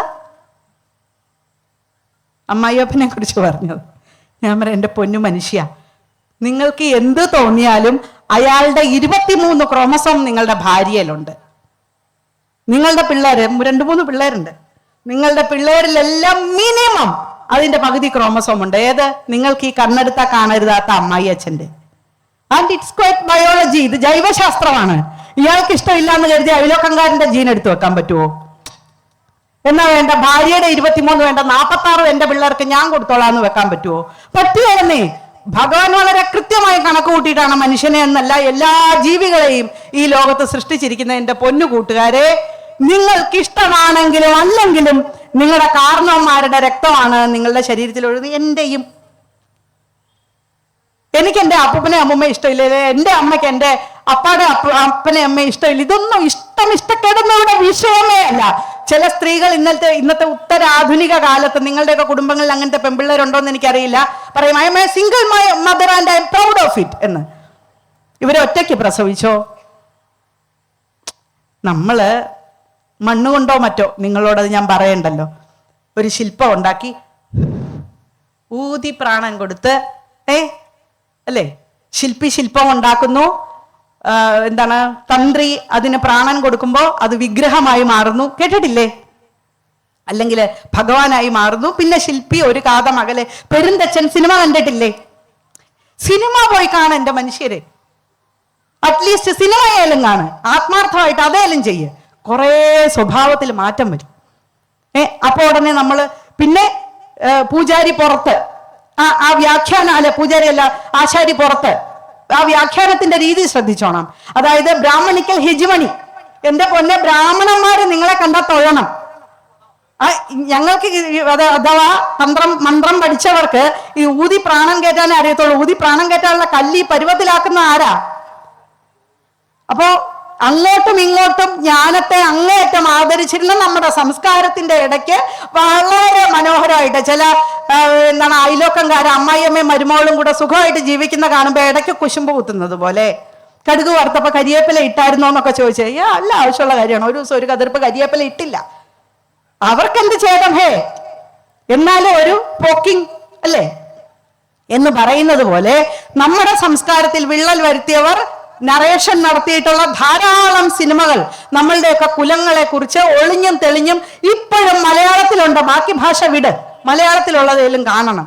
അപ്പൊ ഈ പെരുന്തച്ചൻ സിനിമയിലൊക്കെ പറയുന്നത് പോലെ പ്രാണൻ ഊതിക്കേറ്റി ഒന്നും ഒരു കൊച്ചിനെ ഉണ്ടാക്കാൻ മിടുക്കുള്ള പെണ്ണുങ്ങളെ ഞാനിവിടെ കണ്ടിട്ടില്ല, കഥയിലെ പാർവതിയെ അല്ലാതെ. ഗണേശനെ ഉണ്ടാക്കിയത് നമുക്ക് എല്ലാവർക്കും അറിയാമല്ലോ, എനിക്ക് നിങ്ങൾക്കും അറിയാൻ. അടുത്ത ദിവസം ചതുർത്ഥി വരുന്നുണ്ട്, വിനായക ചതുർത്ഥി. ഭഗവാൻ എങ്ങനെയാണ് അവതരിച്ചതെന്ന് നമുക്കറിയാം അല്ലേ. അപ്പൊ അത്രയും തപശക്തിയുള്ള സിംഗിൾ മദേഴ്സിനെ ഞാൻ കണ്ടിട്ടില്ല. Somehow they have mate with some human being male. 23 chromosome അവന്റെ കയ്യിൽ നിന്ന് മേടിച്ചു, അവന്റെ സ്പേമിൽ കൂടെ, and fertilized her own ovum and became a mother, and on a fine moment അവൾക്ക് അവനെ ഇഷ്ടപ്പെട്ടില്ല, പോടാ എന്ന് പറഞ്ഞു. എനിക്ക് വരുമാനമുണ്ട്, എന്റെ കൊച്ചിനെ. എന്റെ കൊച്ചോ? അതെങ്ങനെ എന്റെ കൊച്ച്? 23 ക്രോമസോം ഇപ്പൊ അവൾക്ക് ഇഷ്ടമില്ലാത്ത മറ്റവന്റേതാണ് അല്ലേ. ഇങ്ങനത്തെ ഒന്നും വർത്തമാനവും ഇങ്ങനത്തെ ഒന്നും ചിന്താഗതിയും നമ്മൾ പെറ്റു വളർത്തുന്ന പെൺകുട്ടികൾക്കോ ആൺകുട്ടികൾക്കോ ഉണ്ടാകാൻ പാടില്ല എന്ന് ഈ യജ്ഞവേദിയിൽ ഇവിടെ ചെയ്യുന്ന പൂജയുടെ പോസിറ്റീവ് എനർജിയുടെ അന്തരീക്ഷത്തിൽ ഇവിടെ വരുന്നതായിട്ടുള്ള സകല മനുഷ്യരും ഒരുമിച്ച് പ്രതിജ്ഞ ചെയ്യാൻ തയ്യാറാണെങ്കിൽ, ഞാൻ അതിനേക്കാൾ മുൻപേ ഒരു പ്രതിജ്ഞ ചെയ്യാൻ തയ്യാറാണ്, അല്ലെങ്കിൽ ഒരു പ്രസ്താവന നടത്താൻ തയ്യാറാണ്, ഒരു പൂർവഭാഷണം ഇവിടെ ഉന്നയിക്കാൻ തയ്യാറാണ്. അങ്ങേയറ്റം ആത്മവിശ്വാസത്തോടു കൂടി നിങ്ങളെ കുറിച്ച് ഒരു പ്രവചനം നടത്താൻ ഞാൻ തയ്യാറാണ്. അടുത്ത 25 വർഷത്തിനുള്ളിൽ ഇന്നൊരു കുട്ടി നിങ്ങളുടെ ഏതെങ്കിലും കുടുംബത്തിൽ ജനിച്ചിട്ടുണ്ടെങ്കിൽ അവൻ 25 വയസ്സ് തികയുന്നതിന് മുമ്പ് നിങ്ങളുടെ കുലം ഭാരതത്തിന്റെ അഭിമാനമായി മാറിയിരിക്കും. ഒരു സംശയം വേണ്ട. 5 ആശാരിമാരും, അതിൻ്റെ അകത്ത് ആരും വ്യത്യസ്തരല്ല, ആരും താഴെയും മുകളിലും അല്ല. അത്ര മാത്രം പാരമ്പര്യ ജ്ഞാനം കൊണ്ട് വിളങ്ങുന്ന ഒരു പറ്റം മനുഷ്യർ. ഡോക്ടറെ, ആശാരി എന്ന് പറയാൻ നാണക്കേടാണ്. എൻ്റെ പൊന്ന് ദൈവമേ, അഭിമാനത്തോടെ പറയണം. ഇന്ന് ഈ നിമിഷം മുതൽ അഭിമാനത്തോടെ പറയണം, ഞാൻ ആശാരിയാണ്, ഞാൻ ആശാരിക്ക് ജനിച്ചവനാണ്, ആശാരിക്ക് ജനിച്ചവളാണ്. എന്ത് ദോഷം! എനിക്കതാ മനസ്സിലാവാത്തത്. നിങ്ങളുടെ ദയയും കാരുണ്യവും നിങ്ങളുടെ കണക്കുകൂട്ടലിലെ കൃത്യത കൊണ്ടാണ് ഇതെല്ലാം കൂടെ ഇടിഞ്ഞ് തലേ വീണ് ഞങ്ങളൊന്നും ചത്തുപോകാതെ ജീവിക്കുന്നു. എന്നിട്ട് അത് കഴിഞ്ഞാൽ നിങ്ങൾ സ്വയം പറയുകയാണ് നാണക്കേടാണെന്ന്. ഇതിലും വലിയ എന്ത് അഭിമാനമാണ് വേണ്ടത്? നിങ്ങളുടെ മിടുക്കുകൊണ്ടാണ് ഈ കാതിലും മൂക്കിലും കണ്ണിലും കയ്യിലും എല്ലാം അണിഞ്ഞിരിക്കുന്നത്, ഉണ്ടാക്കിയിരിക്കുന്നത്. എന്നിട്ട് നിങ്ങൾ പറയുകയാണ് അപമാനമാണ്. ഈ അറിവിനേക്കാൾ വലിയ എന്ത് അഭിമാന കാരണമാണ് ഒരു മനുഷ്യന് വേണ്ടത്? കാശ് കൊടുത്ത് അറിവ് മേടിക്കാൻ പറ്റിയല്ല. യൂണിവേഴ്സിറ്റിയും സർട്ടിഫിക്കറ്റ് മേടിക്കാൻ പറ്റുമായിരിക്കും, ഞാൻ കണ്ടിട്ടുമുണ്ട്. പക്ഷേ കാശ് കൊടുത്ത് അറിവ് മേടിക്കാൻ പറ്റിയല്ല. അത് വരമായിട്ട് കിട്ടിയവരാണ് ഈ ഇരിക്കുന്നത്. എത്ര പേരിരിക്കേണ്ട വേദിയിലാണ് ഈ 4-3-7 പേരിരിക്കുന്നതെന്ന് ആലോചിക്കുമ്പോൾ തന്നെ എനിക്ക് സങ്കടമുണ്ട്. എന്നാലും ഇത്രയും പേര് വന്നല്ലോ എന്ന് സന്തോഷമുണ്ട്. നിങ്ങൾ എല്ലാ തരത്തിലുള്ള ആശാരിമാരും ഒരുമിക്കണം. ഏത് പ്ലാറ്റ്ഫോമിൽ?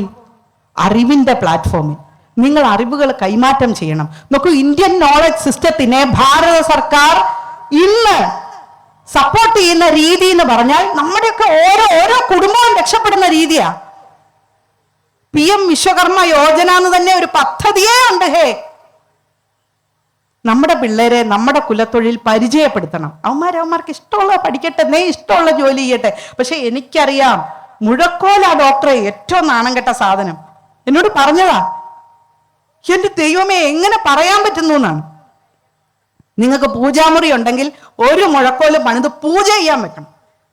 മുഴക്കോല് കൊണ്ട് കുലവൃത്തി ചെയ്യുന്ന ആൾക്കാരെല്ലാവരും അവനവന്റെ പണി ആയുധങ്ങളെ പൂജിക്കുക. ദാ ഋഷി പഞ്ചമി വരുന്നു. അവനവന്റെ പണി ആയുധങ്ങളെ പൂജിക്കുക, അവനവന്റെ അറിവിനെ പൂജിക്കുക. ദാ ഇപ്പൊ ഉണ്ടാക്കിയിരിക്കുന്ന ഈ കാവ്യം ഇപ്പോഴാണ് അത് പുറത്തു വന്നതെന്നുള്ളതേ ഉള്ളൂ. അതിൻ്റെ അകത്തെ ബീജം അല്ലെങ്കിൽ അതിൻ്റെ അകത്ത് തുടിച്ചിരുന്ന നിങ്ങളുടെ സ്വത്വബോധം എത്രയോ സഹസ്രാബ്ദങ്ങളായിട്ട് വിശ്വകർമ്മചരി ഇതൊന്ന് അറിഞ്ഞിരുന്നെങ്കിൽ എന്ന് കരുതി വെപ്രാളപ്പെട്ടിരുന്നു. അതിന്ന് അക്ഷരങ്ങളായി വായിക്കണം, അർത്ഥം മനസ്സിലാക്കണം, നമ്മുടെ കുട്ടികളെ പഠിപ്പിക്കണം. സന്തോഷമായിട്ട് ജീവിക്കണം, ആത്മാഭിമാനമായിട്ട് ജീവിക്കണം. നാളെ, അതായത് ഭാവി, നിങ്ങളുടെ കൈകൊണ്ട് ഇനിയും എഴുതാൻ നിങ്ങൾക്ക് മിടുക്കുണ്ടാകണം. ശരിയാണ്, പാരലായിട്ട് അല്ലെങ്കിൽ സമകാലീനമായിട്ട് സാങ്കേതിക വിദ്യകളെല്ലാം കോളേജുകളിൽ പഠിപ്പിക്കുന്നുണ്ട്. ഉദാഹരണത്തിന് എഞ്ചിനീയറിംഗ് പല സ്ട്രീം ഉണ്ടല്ലോ. നമ്മൾ ആരുമില്ലെങ്കിലും ഇപ്പൊ നമ്പൂതിരിയും നായരും നായാടിയും എല്ലാവരും ബിടെക് പഠിച്ചാൽ if he's joined four civil engineering, അവൻ ഈ വീടൊക്കെ കൺസ്ട്രക്ട് ചെയ്യാൻ പറ്റും. കെട്ടിടങ്ങാ, ഇറ്റ്സ് ഓക്കെ, നോ പ്രോബ്ലം. പക്ഷെ നമ്മുടെ തനതായ ഒരു അറിവിന്റെ അംശമുണ്ടല്ലോ. ഈ മേൽക്കൂട് ചേരാതെ വന്നപ്പോ പെരുന്തച്ഛൻ വന്ന് മകനെ സഹായിച്ച പോലെ തിരിച്ചും മറിച്ചും അല്ലേ? ദൈവത്തെ ഓർത്ത് ആ പാരമ്പര്യ സ്വത്ത് എല്ലാവരും കൂടെ കൂട്ടായിട്ട് ഈശ്വരനെ സാക്ഷി നിർത്തി കൈമോശം വരാതെ, വേണമെങ്കിൽ ഈ ക്ഷേത്രങ്ങളോടൊക്കെ ചേർന്ന് സനാതന ധർമ്മ പാഠശാലകൾ നടത്തുന്നത് പോലെ വിശ്വകർമ്മ വൈജ്ഞാനിക സഭകൾ നടത്തണം.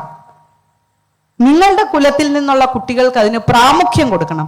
ഞങ്ങളെപ്പോലെയുള്ളവരുടെ വീടുകളിൽ താല്പര്യമുള്ള കുട്ടികളുണ്ടെന്ന് വെച്ചാൽ അവരെയും കൂടെ പരിചയപ്പെടുത്തുന്നതിൽ തെറ്റൊന്നുമില്ല. എൻ്റെയൊക്കെ പിള്ളേരെ വിട്ടാൽ കൊള്ളാമെന്ന് എനിക്ക് ആശയുണ്ട്. കാരണം അത്രയും ആശ്ചര്യജനകമാണ് പാരമ്പര്യമായി നമുക്ക് കിട്ടിയിരിക്കുന്ന ഈ അറിവ്. ഈശ്വരനെ വിചാരിച്ചിട്ട്, ഞാനതാ പറയുന്നത്, ഈശ്വരനെ വിചാരിച്ചിട്ട് നമ്മുടെ ദൈനംദിന ജീവിതം, അതിൻ്റെ അകത്തെ പെരുമാറ്റം, നമ്മുടെ കുടുംബത്തിൽ ഉപയോഗിക്കുന്ന വാക്കുകൾ പ്രത്യേകം ശ്രദ്ധിക്കണം. നല്ല കല്ല് വെച്ച തെറി പറയുന്ന ആശാരിമാരെ എനിക്കറിയാം, നല്ല തെറിയും എനിക്കറിയാം. പക്ഷെ നമ്മുടെ കുടുംബത്തിൽ അത് പറയരുതെന്നേ. വീട്ടിൽ അത് പറയും, വീടിന്റെ ഐശ്വര്യം പോകും. നല്ല വാക്കുകൾ ഉപയോഗിക്കണം. ചീത്ത പഠിക്കുന്ന ഒരു തെറ്റൊന്നുമല്ല. ചാറ്റ് ചെയ്യാനും ചീറ്റ് ചെയ്യാനും നമുക്കറിയാമല്ലോ, കൊച്ചു പിള്ളേരോട് ചോദിച്ചു നോക്കിയേ. പക്ഷെ അതൊക്കെ അറിഞ്ഞിരുന്നോട്ടെ, അത് പ്രയോഗിക്കരുത്. പ്രത്യേകിച്ച് നമ്മുടെ കുടുംബത്തിൽ ഭഗവാൻ ഇരിക്കല്ലേ അകത്ത്. നമ്മുടെ വീട്ടിൽ നല്ല വാക്കേ പറയും. പിള്ളേരെ വഴക്ക് പറയുമ്പോൾ പോലും നല്ല വാക്കുകൊണ്ട് വഴക്ക് പറയണം. നോക്കൂ, എൻ്റെ കുട്ടികൾ സ്കൂളിൽ നിന്ന് വരുമ്പോൾ ഒരു ദിവസം ഈ ഇളയത് നേഴ്സറിയിലായതേ ഉള്ളൂ, 3 പെൺപിള്ളേരാണേ. സ്കൂളിൽ നിന്ന് വന്ന അമ്മേ, ഇന്ന് കൂട്ടുകാരത്തിയുടെ പേര് ഞാൻ പറയുന്നില്ല, അവളെ പഠിപ്പിക്കുന്ന ടീച്ചർ ഇവിടെയുണ്ട്. അവള് പറയാ വേറൊരു കൊച്ചിനെയാ. ഇവളെയാ പറഞ്ഞെങ്കിൽ ഇവക്ക് പെട്ടെന്ന് ദേഷ്യം വരും. വീട്ടിലങ്ങനെയാ, പള്ളിക്കുടുത്തി പാവാണെന്ന് തോന്നുന്നു. അതെങ്ങനെ ഇങ്ങനെ പറ്റുന്നെന്ന് അറിയത്തില്ല. കൊള്ളാം, എന്തായാലും ഡിപ്ലോമാറ്റിക് അപ്രോച്ച്. പക്ഷേ അമ്മേ, ഇന്ന് അവള് വിളിക്കുക മറ്റോനെ പട്ടിയെന്ന്. ഞാൻ ചോദിച്ചേ, ഒന്നും അറിയാത്ത പോലെ, നമുക്കിതൊക്കെ എന്ത്. പക്ഷെ അത് കൊച്ചിനോട് പറയാവോ? അന്നേരം അതിനെ അങ്ങനെ നീ വിളിച്ചോ? ഇല്ല, ഞാൻ വിളിച്ചില്ല. ഞാൻ പറയാം, ഉള്ളതാണോ? അല്ലെന്നേ, അവളാ വിളിച്ചത്. ഇത് അവൾ ആദ്യമായിട്ടാണോ വിളിക്കുന്നത്? അല്ലെന്നേ, അവൾക്ക് ദേഷ്യം വന്നാൽ അവൾ അങ്ങനെ വിളിക്കും. എങ്ങനെയാണ് ഈ കുട്ടി മനുഷ്യരായിട്ടുള്ള കൂട്ടുകാരെ പട്ടിയെന്ന് വിളിക്കാൻ പഠിച്ചത്? ഒരു സംശയവും വേണ്ട എൻ്റെ പൊന്നു കൂട്ടുകാരെ, അത് വീട്ടിൽ നിന്ന് കേട്ടിട്ട് പഠിക്കുന്ന, ഇല്ലെങ്കിൽ ചിലപ്പം യൂട്യൂബിൽ നിന്ന് പഠിക്കുന്നതായിരിക്കും. നമ്മുടെയൊക്കെ പിള്ളേരിൽ നിന്ന് നമുക്ക് മറച്ചു വെക്കാൻ പറ്റാത്തതായിട്ടുള്ള ഒരു കാര്യമാണ് ഈ സ്മാർട്ട് ഫോൺ അല്ലെങ്കിൽ ഇന്റർനെറ്റ് സംവിധാനങ്ങളിൽ കൂടെ കിട്ടുന്ന അറിവുകൾ, ഇൻഫർമേഷൻ. അത് ജ്ഞാനമല്ല, ഇൻഫർമേഷൻ. ഇൻഫർമേഷനും നോളജും തമ്മിൽ അജഗജാന്തരം. മുമ്പേ പറഞ്ഞ കടലും കടലാടിയും പോലെയുള്ള വ്യത്യാസം. അതുകൊണ്ട് ഈ information should not be there knowledge. ആ ഇൻഫർമേഷൻ അവരുടെ നോളജ് പ്രോസസ്സിങ്ങിൽ കടക്കാതെ ഇരിക്കാൻ തടയിടാനാണ് അവർക്ക് ആദ്യമേ അമ്മയെ കൊടുത്തിരിക്കുന്നത്. ഇത് അമ്മയുടെ ഉത്തരവാദിത്വം. ഞാൻ പറഞ്ഞു, മകളെ, നമ്മൾ പട്ടിയെ പോലെയല്ല, 4 കാലിലല്ല നിൽക്കുന്നത്, മൂക്കുകൊണ്ട് മണത്തല്ല എല്ലാം അറിയുന്നത്, ബൗബൗ എന്ന് വെച്ചല്ല ശബ്ദം കേൾപ്പിക്കുന്നത്. നമ്മളെ കണ്ടാ തിരിച്ചറിയാലോ, അല്ലേ? അറിയാം. മേലാൽ ജീവിതത്തിൽ നീ ഒരു മനുഷ്യനെ കണ്ടിട്ട് പട്ടീന്ന് വിളിക്കരുത്. നിനക്ക് വിവരമില്ല എന്ന് മറ്റുള്ളവർ വിചാരിക്കും. അല്ലാതെ ഇതിന്റെ എത്തിക്സ് പറഞ്ഞാൽ UKG പഠിക്കുന്ന കുട്ടിക്ക് മനസ്സിലാവില്ല. നമ്മുടെ സംസ്കാരത്തിന് ചേർന്നതല്ല, നമ്മുടെ സംസ്കാരം അങ്ങനെയല്ല. അതൊക്കെ ഇങ്ങനെ വേദിയിൽ മൈക്ക് വെച്ച് പറയാൻ കൊള്ളാം. 4 or 5 വയസ്സുള്ള കൊച്ചിനോട് അവക്ക് പാലറ്റബിൾ ആകുന്ന എന്താണോ നിങ്ങളുടെ കൊച്ചിന്റെ ബുദ്ധി നിങ്ങൾക്കറിയാം. ആ രീതിയിൽ ഇത്തരം കാര്യങ്ങൾ തിരുത്തണം. പക്ഷേ നമ്മൾ പിള്ളേരെ പള്ളിക്കൂടത്തി വിടുമ്പോൾ എത്ര വീട്ടിൽ നിന്നുള്ള പിള്ളേരാ വരുന്നത്? 30 പിള്ളേരുള്ള ഒരു ക്ലാസ് ആണെ 30 കുടുംബത്തിലെ പിള്ളേർ വരും. ഈ ബാക്കി 29 കുടുംബത്തിലെ നമ്മളെങ്ങനെ തിരുത്തും? 3 ദിവസം ഈ പട്ടി നായ ഒക്കെ കേട്ട് കഴിഞ്ഞ് വന്നാൽ വീട്ടിൽ വന്നും ഇഷ്ടക്കേട് എന്തെങ്കിലും കാണുമ്പം ഇത് പ്രയോഗിക്കാം എന്നവളുടെ ബ്രെയിനിൽ സ്റ്റോർ ചെയ്യും. Information will become knowledge and it's A slow and study process. അമ്മ അതിന് തടയിട്ടില്ലെങ്കിൽ, അതുകൊണ്ട് വീണ്ടും ഞാൻ ആവർത്തിക്കുകയാണ്, സംഗതിയുടെ മൊത്തം കിടപ്പുവശം നമ്മൾ പെണ്ണുങ്ങളുടെ കയ്യിലാണ്. അതുകൊണ്ട് ഇവിടെ കുറച്ച് സ്ത്രീകളെ വന്നിട്ടുള്ളെങ്കിലും വന്ന സ്ത്രീകളോട് എനിക്ക് പറയാനുള്ളത്, സ്ത്രീകൾ വരാത്ത വീട്ടിലെ പുരുഷന്മാരോട് എനിക്ക് പറഞ്ഞ് ഏൽപ്പിക്കാനുള്ളത്, നിങ്ങളൊക്കെ വീട്ടിൽ പോയി ഉത്തരവാദിത്തപ്പെട്ട സ്ത്രീകളോട് ഇക്കാര്യം പറയണം. അതെ, ഈ വീട് മോശമാകുന്നതിന് ഡോക്ടർ വരെ പറഞ്ഞു, ഈ വീട് മോശമാകുന്നതിന് എൻ്റെ കയ്യിലെ കുഴപ്പം കൊണ്ടുവന്ന് നീ ഒരൊറ്റ ഒരുത്തിയ, ഇങ്ങനെ പറയാനല്ല. നീ കുറച്ചും കൂടി ഈശ്വര വിശ്വാസത്തിലും ചിട്ടയോടെയും സ്നേഹം കൊണ്ട് എല്ലാവരെയും, സ്നേഹപാശത്താൽ ബന്ധിക്കുക എന്ന് പറയും, സ്നേഹം കൊണ്ട് എല്ലാവരെയും ഒരു കാണാച്ചരടിൽ കൂട്ടി നിർത്തിയും കുടുംബത്തെ മുമ്പോട്ട് കൊണ്ടുപോയാൽ നോക്ക്. നിങ്ങൾ ഇങ്ങനെ നടന്ന് ഞാനിപ്പോൾ ഈ ചെയ്യുന്ന പോലെയൊന്നും വിളിക്കുന്ന എല്ലായിടത്തും പോയി പ്രഭാഷണം നടത്തി അങ്ങനെയൊന്നുമുള്ള സാമൂഹിക സേവനം ചെയ്യേണ്ട. അതിനിങ്ങനെ ഞങ്ങൾ കുറേ പേരുണ്ടല്ലോ. നിങ്ങൾക്കുണ്ടായ പിള്ളേരെ ഇങ്ങോട്ട് വാടാ എന്ന് പറഞ്ഞാൽ ഇങ്ങോട്ട് വാടാ എന്ന് തന്നെ അർത്ഥം എന്ന് നമ്മുടെ വീട്ടിലുള്ള പകുതി പിള്ളേർക്ക് ഇന്ന് അറിയത്തില്ല. ഇങ്ങോട്ട് വാടാ എന്നൊരു കമാൻഡ് നിങ്ങളില്ലല്ലോ, ഒന്ന് പറഞ്ഞു നോക്കിയാൽ ഇന്ന് വീട്ടിൽ പോയിട്ട്. പകുതി പിള്ളേർ ഇത് കേൾക്കുകയില്ല. കേട്ടവര് ആ എന്നൊന്ന് പറഞ്ഞെങ്കിലായി. ചിലപ്പോഴെങ്ങാനും ഒന്ന് വന്നെങ്കിൽ രക്ഷപ്പെട്ടു. അല്ലാതെ ഇങ്ങോട്ട് വാടാ എന്ന് പറഞ്ഞാൽ ഉടനെ എന്നാ അമ്മേ അല്ലെങ്കിൽ എന്തോ എന്ന് ചോദിച്ച് നമ്മുടെ അടുത്തോട്ട് വരുന്ന പിള്ളേരെ പ്രസവിച്ച് വളർത്തുന്നുണ്ട് എന്ന ധൈര്യത്തോടെ പറയാൻ കഴിവുള്ള അമ്മമാരെ ഞാനൊന്ന് കാണാൻ ആശിക്കുകയാണ്. കൈ മാത്രമാണേലും ഒന്ന് കണ്ടാൽ മതിയായിരുന്നു. അതിന് ഞാനൊരു ലളിതമായ ഉദാഹരണം കൂടെ പറഞ്ഞിട്ട് ഈ പരിപാടി അങ്ങ് ഇപ്പോൾ തൽക്കാലത്തെ എനിക്ക് തോന്നുന്നത് ഇല്ല, സാരമില്ല. എന്നാൽ സമയബന്ധിതമായി പറയാൻ, അല്ലെങ്കിൽ ഈ 5 ദിവസവും പറയാനുള്ള വിഷയം എൻ്റെ കയ്യിലുണ്ട്. അതുകൊണ്ട് അതിനൊന്നും ഞാൻ നിൽക്കുന്നില്ല. എനിക്ക് നിങ്ങളോട് ഒരു ചെറിയ അതിൻ്റെ ഒരു എക്സംപ്ലറേഷൻ അല്ലെങ്കിൽ ഒരു ചിത്രീകരണം എനിക്ക് നിങ്ങളോട് പറയാനുള്ളത് എന്താണെന്ന് വെച്ചാൽ, നമ്മുടെയൊക്കെ ആൺപിള്ളേർ, ഞാൻ പറഞ്ഞില്ലേ ഭൂഷ, വേഷം. എന്താണ് വേഷം? സ്ത്രീകൾ പെൺകുട്ടികളുടെ വേഷം അവിടെ നിൽക്കട്ടെ, ആൺകുട്ടികളുടെ വേഷം നമുക്ക് പൊതുവെ ഒരു വിചാരമുണ്ട്, ഒരു മുണ്ട് ഒരു ഷർട്ട്, അങ്ങനത്തെ ഒരു തലമുറയെ കണ്ടു വളർന്നവരാണ് ഞങ്ങളൊക്കെ. നമ്മുടെയൊക്കെ ആൺപിള്ളേര് ഇവൻ ഇട്ടേക്കുന്ന നിക്കറയിൽ എഴുതിയേക്കുന്ന പേര് കാണാവുന്ന പോലെ ഉള്ള പാൻറ്റേ ഇടുള്ളൂ. അല്ലെങ്കിൽ അമ്മമാര് പറ, എങ്ങാനും ഒരു 5 രൂപ താഴെ പോയാൽ പോട്ടേന്ന് വെക്കുക, അല്ലാതെ ഇവൻ കുനിഞ്ഞെടുത്താൽ നമുക്ക് നാണക്കേടായി പോകും. പണ്ടൊക്കെ കോണാശീലയുടെ അറ്റം കാണുന്നത് നാണക്കേടായിരുന്നു. ഇന്ന് നിക്കറിന്റെ പേര് കണ്ടില്ലെങ്കിലാണ് നാണക്കേട്. എന്നിട്ട് ഈ പേര് വായിച്ചിട്ട് പെമ്പിള്ളേര് പുറകെ ചെല്ലും. ഇല്ല, പരസ്യം കണ്ടിട്ടില്ലേ? ഇല്ലേ, മാച്ചോ, അത് അങ്ങനെ തന്നെയാണോ പ്രൊനൗൺസ് ചെയ്യേണ്ടതെന്ന് എനിക്കറിയില്ല. ഒരു നിക്കറിന്റെ പേരാ, പാൻറിന്റെ അകത്തിടേണ്ട സാധനം.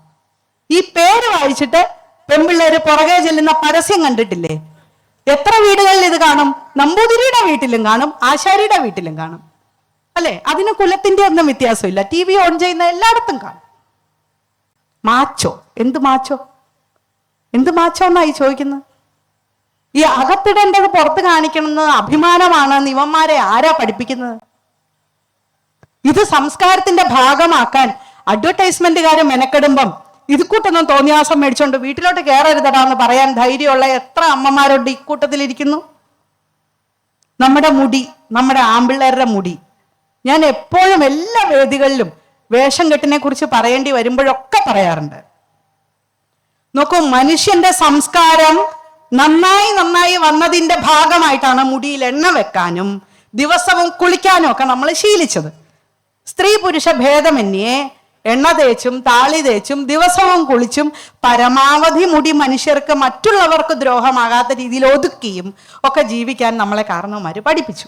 ശരി, നമ്മുടെ ആമ്പിള്ളേരുടെ മുടി ഇത് വെട്ടാൻ ഇപ്പൊ എത്ര രൂപയാണെന്നറിയാവോ?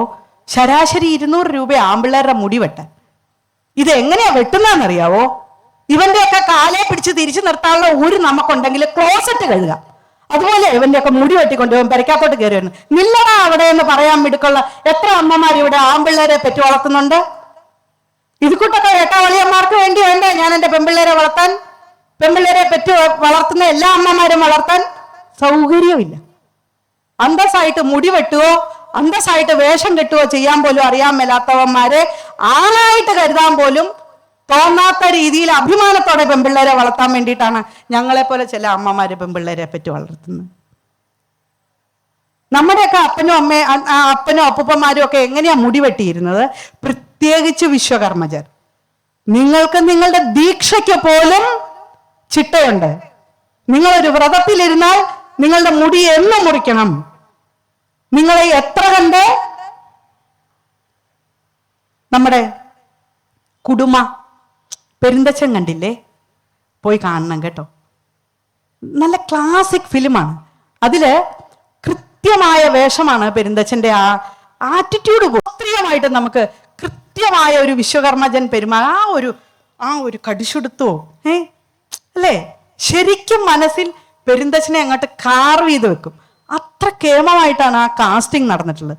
ദൈവത്തെ ഓർത്ത് ആ കുടുംബം കാണാൻ വേണ്ടിയിട്ടെങ്കിലും നിങ്ങൾ ആ സിനിമയൊന്ന് കാണണം. നോക്കൂ, നിങ്ങളുടെയൊക്കെ അടിമുടി ചിട്ടയോടുകൂടി ജീവിച്ചിരുന്ന ഒരു പരമ്പരയിലെ ഇങ്ങേയറ്റത്തെ ആമ്പിള്ളേര് ഹിപ്പുകൾ നടക്കുമോ ഇങ്ങനെ?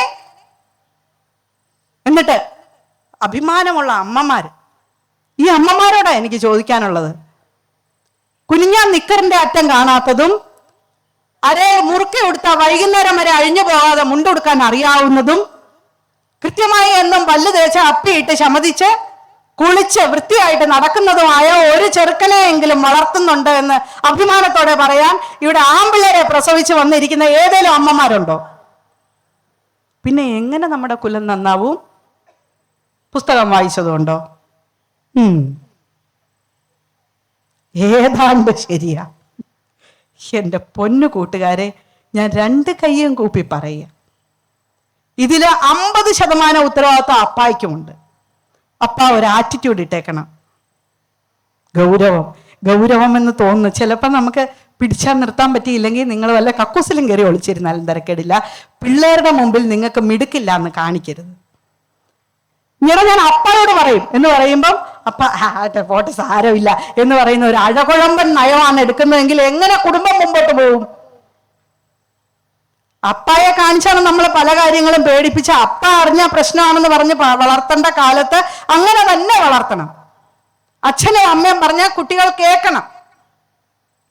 ഇന്നത് ഇന്ന പോലെ ഇന്ന സമയത്ത് എന്ന് ശിക്ഷിക്കുകയും ശിക്ഷണം കൊടുക്കുകയും ചെയ്യേണ്ട കാലത്ത് ശിക്ഷയും ശിക്ഷണവും രണ്ടും ആ പ്രായത്തിൽ അങ്ങ് കൊടുത്തേച്ചാൽ നോക്കൂ, ഇന്നേറ്റായിട്ട് അവരുടെ ഉള്ളിൻ്റെ ഉള്ളിൽ ആയിരക്കണക്കിന് വർഷങ്ങൾ കൊണ്ട് നീറ്റിയെടുത്ത തെളിഞ്ഞ തേജസ് ഉണ്ട് നിങ്ങളുടെയൊക്കെ ബീജത്തിൽ. അതങ്ങോട്ട് പ്രകാശിക്കും സൂര്യനെ പോലെ. വേണ്ടതുപോലെ നിങ്ങൾ സാമൂഹിക സേവനം ഒന്നും നടത്താൻ ഞാൻ ആഹ്വാനം ചെയ്യുന്നില്ല. ഇതിനേക്കാൾ വലിയ ഒരു സാമൂഹ്യ സേവനം ഇല്ല. നമുക്കൊന്നോ രണ്ടോ പിള്ളേരുണ്ടാകുക, അതുങ്ങളെ അന്തസ്സായിട്ട് വളർത്തുക. ഒരു 10-20 വർഷം വളർത്തുമ്പോഴത്തേക്കും അവനവന്റെ കുടുംബത്തിന്, അവനവന്റെ ചുറ്റുവട്ടത്തിന്, അവനവന്റെ ചുറ്റുമുള്ള മറ്റ് സമൂഹത്തിലെ അംഗങ്ങൾക്ക്, ലോകത്തിന് പരസ്പരം ഭാവയന്ത ശ്രേയ പരമവാപ്സ്യത. ഞാൻ പറഞ്ഞല്ല, കൃഷ്ണൻ പോറ്റി പറഞ്ഞതാ. ശ്രീകൃഷ്ണൻ യുദ്ധം ചെയ്യാൻ വേണ്ടി അർജുനൻ അമ്പും വില്ലും താഴെ വെച്ച് നിന്ന ഒരു സന്ദർഭത്തിൽ പറഞ്ഞത് പരസ്പരം ഭാവയന്ത ശ്രേയ പരമവാപ്സ്യത. നോക്ക്, അങ്ങോട്ടും ഇങ്ങോട്ടും സഹായിച്ച് അങ്ങേറ്റത്തെ ശ്രേയസിനെ പ്രാപിച്ചാട്ടെ എന്ന്. ഇങ്ങനെ നമ്മൾ നമ്മുടെ മക്കളെ പഠിപ്പിച്ച് അവർക്ക് മാതൃകയാകുന്ന പോലെ അപ്പായും അമ്മയും വേഷം കെട്ടിയും പെരുമാറിയും ജീവിച്ച് അപ്പൂപ്പനെ അമ്മൂമ്മയും ബഹുമാനിച്ച് കാണിച്ച് അഭിനയിച്ചിട്ടെങ്കിലും, കാരണം ആ വിഷയത്തിലോട്ട് കടന്നാൽ ഒരു എക്സ്ട്രാ 3 hours ഇല്ലാണ്ട് ഇൻലോ റിലേഷൻ പറഞ്ഞു തീർക്കാൻ പറ്റില്ല. മരുമക്കളോടുള്ള അമ്മായിയപ്പൻ്റെ അമ്മായിയമ്മയുടെയും ഭാവവും അമ്മായിയപ്പനോടും അമ്മായിയമ്മയോടുമുള്ള മരുമക്കളുടെ ഭാവവും അത് ഈ മൂർച്ചയുള്ള വാളിന്റെ മൂർച്ചയെ കൂടെ നടക്കുന്നത് പോലെയാ. Somehow we will bleed, no doubt for that. ഇത് മുറിയും. പക്ഷെ ആ മുറിവിന്റെ ആഴം കുറയ്ക്കുകയും ഓരോ മുറിവും മധുരതരമാക്കുകയും ചെയ്യുന്നത് ഒരു ടാക്ടിക്സ് ആണ്. ഈ ടാക്ടിക്സ് നമ്മൾ പ്രസവിച്ച് വളർത്തുന്ന ആൺകുട്ടിയെയും പെൺകുട്ടിയെയും ഒരുപോലെ പഠിപ്പിക്കേണ്ട ബാധ്യത ഇൻ ലോ ആകുന്നതിന് മുമ്പ്, അമ്മായിയപ്പനോ അമ്മായിയമ്മ ആകുന്നതിന് മുമ്പ് അപ്പനും അമ്മയും ആയിരിക്കുന്ന കാലത്ത് നമ്മുടെ ഉത്തരവാദിത്വമാണ്. ഇന്നത്തെ കാലത്ത് പറയാൻ പറ്റിയല്ലോ, എടാ എടാ അല്ല എടി, നാളെ വേറൊരു കുടുംബത്തിൽ ചെന്ന് കയറണ്ട. പിന്നെ പെണ്ണുങ്ങളെ അധിക്ഷേപിക്കുന്നു, പെണ്ണുങ്ങൾക്ക് സ്വാതന്ത്ര്യമില്ലേ, എനിക്ക് സൗകര്യമില്ല കല്യാണം കഴിക്കാൻ, അഥവാ ഇനി കല്യാണം കഴിച്ചാൽ ഞാൻ അവനെ ഇങ്ങോട്ട് കൊണ്ടുവരും. കേട്ടിട്ടുണ്ട് അല്ലേ? ഞാനൊരു വാസ്തവം പറയട്ടെ, അമ്മമാരോട് പ്രത്യേകിച്ചും ആണുങ്ങളോട് പൊതുവെയും പറയാനുള്ള ഒരു കാര്യം എന്താണെന്ന് വെച്ച് കഴിഞ്ഞാൽ, ഈ ആണുങ്ങൾക്ക് സങ്കല്പിക്കുക, നിങ്ങൾക്കൊരു പെങ്കൊച്ചുണ്ട്, ഒരു ചെറുക്കനെ കെട്ടിക്കൊണ്ടു വന്നെന്ന്. They are very rigid. ഈ ആണുങ്ങൾക്ക് പുതിയൊരു സാഹചര്യമായിട്ട് പൊരുത്തപ്പെട്ട് അവിടുത്തെ രീതിയായിട്ടൊക്കെ ഇഴുകിച്ചേർന്ന് മനുഷ്യപ്പറ്റോടുകൂടി ജീവിക്കാനുള്ള കഴിവ് തുലോം കുറവാണ് വെൻ കമ്പയർഡ് ടു ഫീമെയിൽസ്, സ്ത്രീകളെ അപേക്ഷിച്ച്. ഇത് നിയമം കൊണ്ട് കുറഞ്ഞു പോയതും കൂടിപ്പോയതും ഒന്നുമല്ല, ജൈവശാസ്ത്രപരമായിട്ട് അങ്ങനെയാണ്. നമ്മൾ സ്ത്രീകൾ പുതിയൊരാളെ കണ്ടോ, പുതിയൊരു കുടുംബം കണ്ടോ, പുതിയൊരു രാജ്യത്ത് പോയി എന്ന് തന്നെ വിചാരിക്കുക. പൂച്ച എങ്ങനെ വീണാലും അല്ലേ, നമ്മൾ ഏത് സാഹചര്യത്തിൽ ചെന്നാലും ആ മനുഷ്യരെ ആ ചുറ്റുവട്ടത്തെ ഉൾക്കൊള്ളും. ആര്? നമ്മൾ സ്ത്രീകൾ. ആ കഴിവ് വെൻ കമ്പയർഡ് ആണുങ്ങൾക്ക് കുറവാണ്. അതുകൊണ്ടാണ് പെണ്ണുങ്ങളെ കെട്ടിച്ചു വിടാം എന്ന് തീരുമാനിച്ചത്. അല്ലാതെ പെണ്ണുങ്ങള് അടിമകളായതുകൊണ്ടല്ല, പെണ്ണുങ്ങൾക്ക് സ്വാതന്ത്ര്യമില്ലാത്തത് കൊണ്ടല്ല, പെണ്ണുങ്ങൾക്കുള്ളിടത്തോളം സ്വാതന്ത്ര്യം, പെണ്ണുങ്ങൾക്കുള്ളിടത്തോളം അവസരം. ഞാൻ എന്നെയും കൂടി ഉൾക്കൊള്ളിച്ചുകൊണ്ടിട്ടാണ് പറയുന്നത്, ആത്മാർത്ഥമായിട്ടാണ് പറയുന്നത്. നമ്മൾ വിചാരിച്ചാലേ അതുകൊണ്ട് നല്ല അമ്മയാകുക, നല്ല അമ്മ, പരമാവധി നല്ല അമ്മ, അവനവൻ പ്രസവിച്ച മക്കൾക്ക് മാത്രമല്ല, നമ്മുടെ കൺമുന്നിൽ വരുന്ന ഓരോ നമ്മളെക്കാൾ ഇളയവർക്കും നല്ല അമ്മയാകുക. ഇത് ഭാരതത്തിന്റെ സംസ്കാരമാണ്. നമ്മൾ ജനിച്ച നാടിന്റെ ആ ഒരു സംസ്കാരമെങ്കിലും സ്ത്രീകൾ നമ്മുടേതാക്കി. അച്ചുവിന്റെ അമ്മ ഒരു സിനിമ കണ്ടിട്ടില്ലേ? ഞാനാണേൽ ഈ സിനിമ മുഴുവൻ കാണുകയും നിങ്ങളാണേൽ ഇതൊന്നും കാണാതിരിക്കുകയും. നമ്മൾ എങ്ങനെ ഈ വിഷയം ഒന്ന് അവതരിപ്പിക്കും? അല്ലേ? എന്നാ ശരി, അഷ്ടാംഗഹൃദയം 3-ാമത്തെ അധ്യായം വായിച്ചിട്ടില്ലേ? ഇല്ലല്ലോ. പോട്ടെ, ശ്രീമദ് വിശ്വകർമ്മ മഹാകാവ്യം ആ 40-ാമത്തെ പേജ് വായിച്ചു പഠിച്ചിട്ടില്ലേ? നിങ്ങളുടെ വിഷയം പറയാ. നടപടിയില്ലല്ലോ. ആകെ നമുക്കുള്ള ഒരു കോമൺ പ്ലാറ്റ്ഫോം ഞാൻ നോക്കിയിട്ട് സിനിമയായി എല്ലാവരും കാണാൻ സാധ്യതയുള്ളത്. അത് ചോദിക്കുമ്പോഴൊന്നും മിണ്ടുകയില്ല. എന്നെ ഇഷ്ടപ്പെട്ടില്ലേ? എന്നോടൊന്നും മിണ്ടാത്ത. ഐ നോ, അച്ചുവിൻ്റെ അമ്മ നിങ്ങൾ എല്ലാവരും കണ്ടിട്ടുണ്ടാവും എന്ന് എനിക്കറിയാം. യെസ്, അച്ചുവിൻ്റെ അമ്മ നിങ്ങൾ എല്ലാവരും കണ്ടിട്ടുണ്ടാവും എന്ന് എനിക്കറിയാം. അതിൽ ആ സ്ത്രീ ഉർവശി അവതരിപ്പിച്ചിരിക്കുന്ന അമ്മ കഥാപാത്രം, അവരാരെയാ വളർത്തുന്നത്? അല്ലേ? അവര് പ്രസവിച്ച കുട്ടിയെയല്ല, അവരുടെ പരിചയത്തിലോ ബന്ധത്തിലോ ഉള്ള കുട്ടിയെയല്ല. അല്ലേ? അതാണ് ആ കഥ, അതാണ് ആ കഥയുടെ പേര്. അതാണ് നമ്മൾ സ്ത്രീകൾ അതിൻ്റെ അകത്തുനിന്ന് ടേക്ക് ഹോം പോയിന്റ് ആയിട്ട് എടുക്കേണ്ടത്, നമ്മുടെ വീട്ടിലേക്ക് കൊണ്ടുപോകുന്ന തത്വമായിട്ട് എടുക്കേണ്ടത്. നോക്കൂ, നമ്മളെക്കാൾ ഇളയവരായിട്ടുള്ള സകലരെയും മാതൃഭാവത്തോടെ കാണുക എന്നുള്ളത് ഭാരതത്തിലെ സ്ത്രീകളുടെ സംസ്കാരമാണ്. വിശ്വകർമ്മ കുലത്തിലുള്ള സകല സ്ത്രീകളോടും അങ്ങേയറ്റം ആദരവോടുകൂടി ഈ കാലാംശത്തിന്റെ സമാപന വാക്യമായിട്ട് എനിക്ക് പറയാനുള്ളത്, മാതൃഭാവത്തിൽ കളങ്കം ചേർക്കാതിരിക്കുക. സംശുദ്ധമായ മാതൃഭാവത്തോട് കൂടിയിട്ട് നിങ്ങളുടെ കുട്ടികളെ പോലെയുള്ള കുട്ടികളെ യാതൊരു തെറ്റ് കണ്ടാലും തിരുത്താൻ മടിയില്ലാതെയും യാതൊരു ശരി കണ്ടാലും പ്രോത്സാഹിപ്പിക്കാൻ മടിയില്ലാതെയും ആത്മാഭിമാനം കുട്ടികളിൽ ജനിപ്പിക്കാൻ എന്തെല്ലാം ചെയ്യണോ, പ്രവൃത്തി ആയിക്കോട്ടെ, വാക്കായിക്കോട്ടെ, കഥ പറച്ചിലായിക്കോട്ടെ, പാട്ടായിക്കോട്ടെ, മൗനവും ആയിക്കോട്ടെ, ആത്മാഭിമാനം ജനിപ്പിക്കാൻ എന്തെല്ലാം ചെയ്യണോ അതെല്ലാം ചെയ്തും ജീവിതം മുന്നോട്ട് നയിക്കാനുള്ള ശക്തിയുള്ള സ്ത്രീകളായി മാറാൻ അങ്ങേയറ്റം ആത്മാർത്ഥമായിട്ട് ഒരിക്കൽ കൂടി അപേക്ഷിച്ചുകൊണ്ട്, നിർദ്ദേശിച്ചുകൊണ്ട് ഞാൻ എൻ്റെ വാക്കുകൾ നിർത്തുകയാണ്. ഗംഭീരമാവട്ടെ ഈ പ്രോഗ്രാമും, ഗംഭീരമാവട്ടെ നിങ്ങളുടെ ഭാവിയും, ഗംഭീരമാവട്ടെ നിങ്ങളിലൂടെ ഈ ലോകത്തിൻ്റെ സൗന്ദര്യവും യശസ്സും അറിവും എല്ലാം എന്നൊരിക്കൽ കൂടി പ്രാർത്ഥിച്ചുകൊണ്ട് ഈ അവസരം തന്നതിന് നന്ദി. നിങ്ങളുടെ കൂടെ ഇരിക്കാൻ പറ്റുന്നത് വലിയൊരു ചാരിതാർത്ഥ്യമായിട്ടാണ് തോന്നുന്നത്. നിങ്ങളില്ലാതെ ഞങ്ങളില്ല, ആരുമില്ല. അത്രയ്ക്ക് കേമരാണ്. നാണക്കേടോടുകൂടിയല്ല, അഭിമാനത്തോടു കൂടി പറയണം. ഇനി മുതൽ മരണം വരെ അഭിമാനത്തോടു കൂടി പറയണം, ഞാൻ വിശ്വകർമ്മജനാണ് എന്ന്. നമസ്തേ.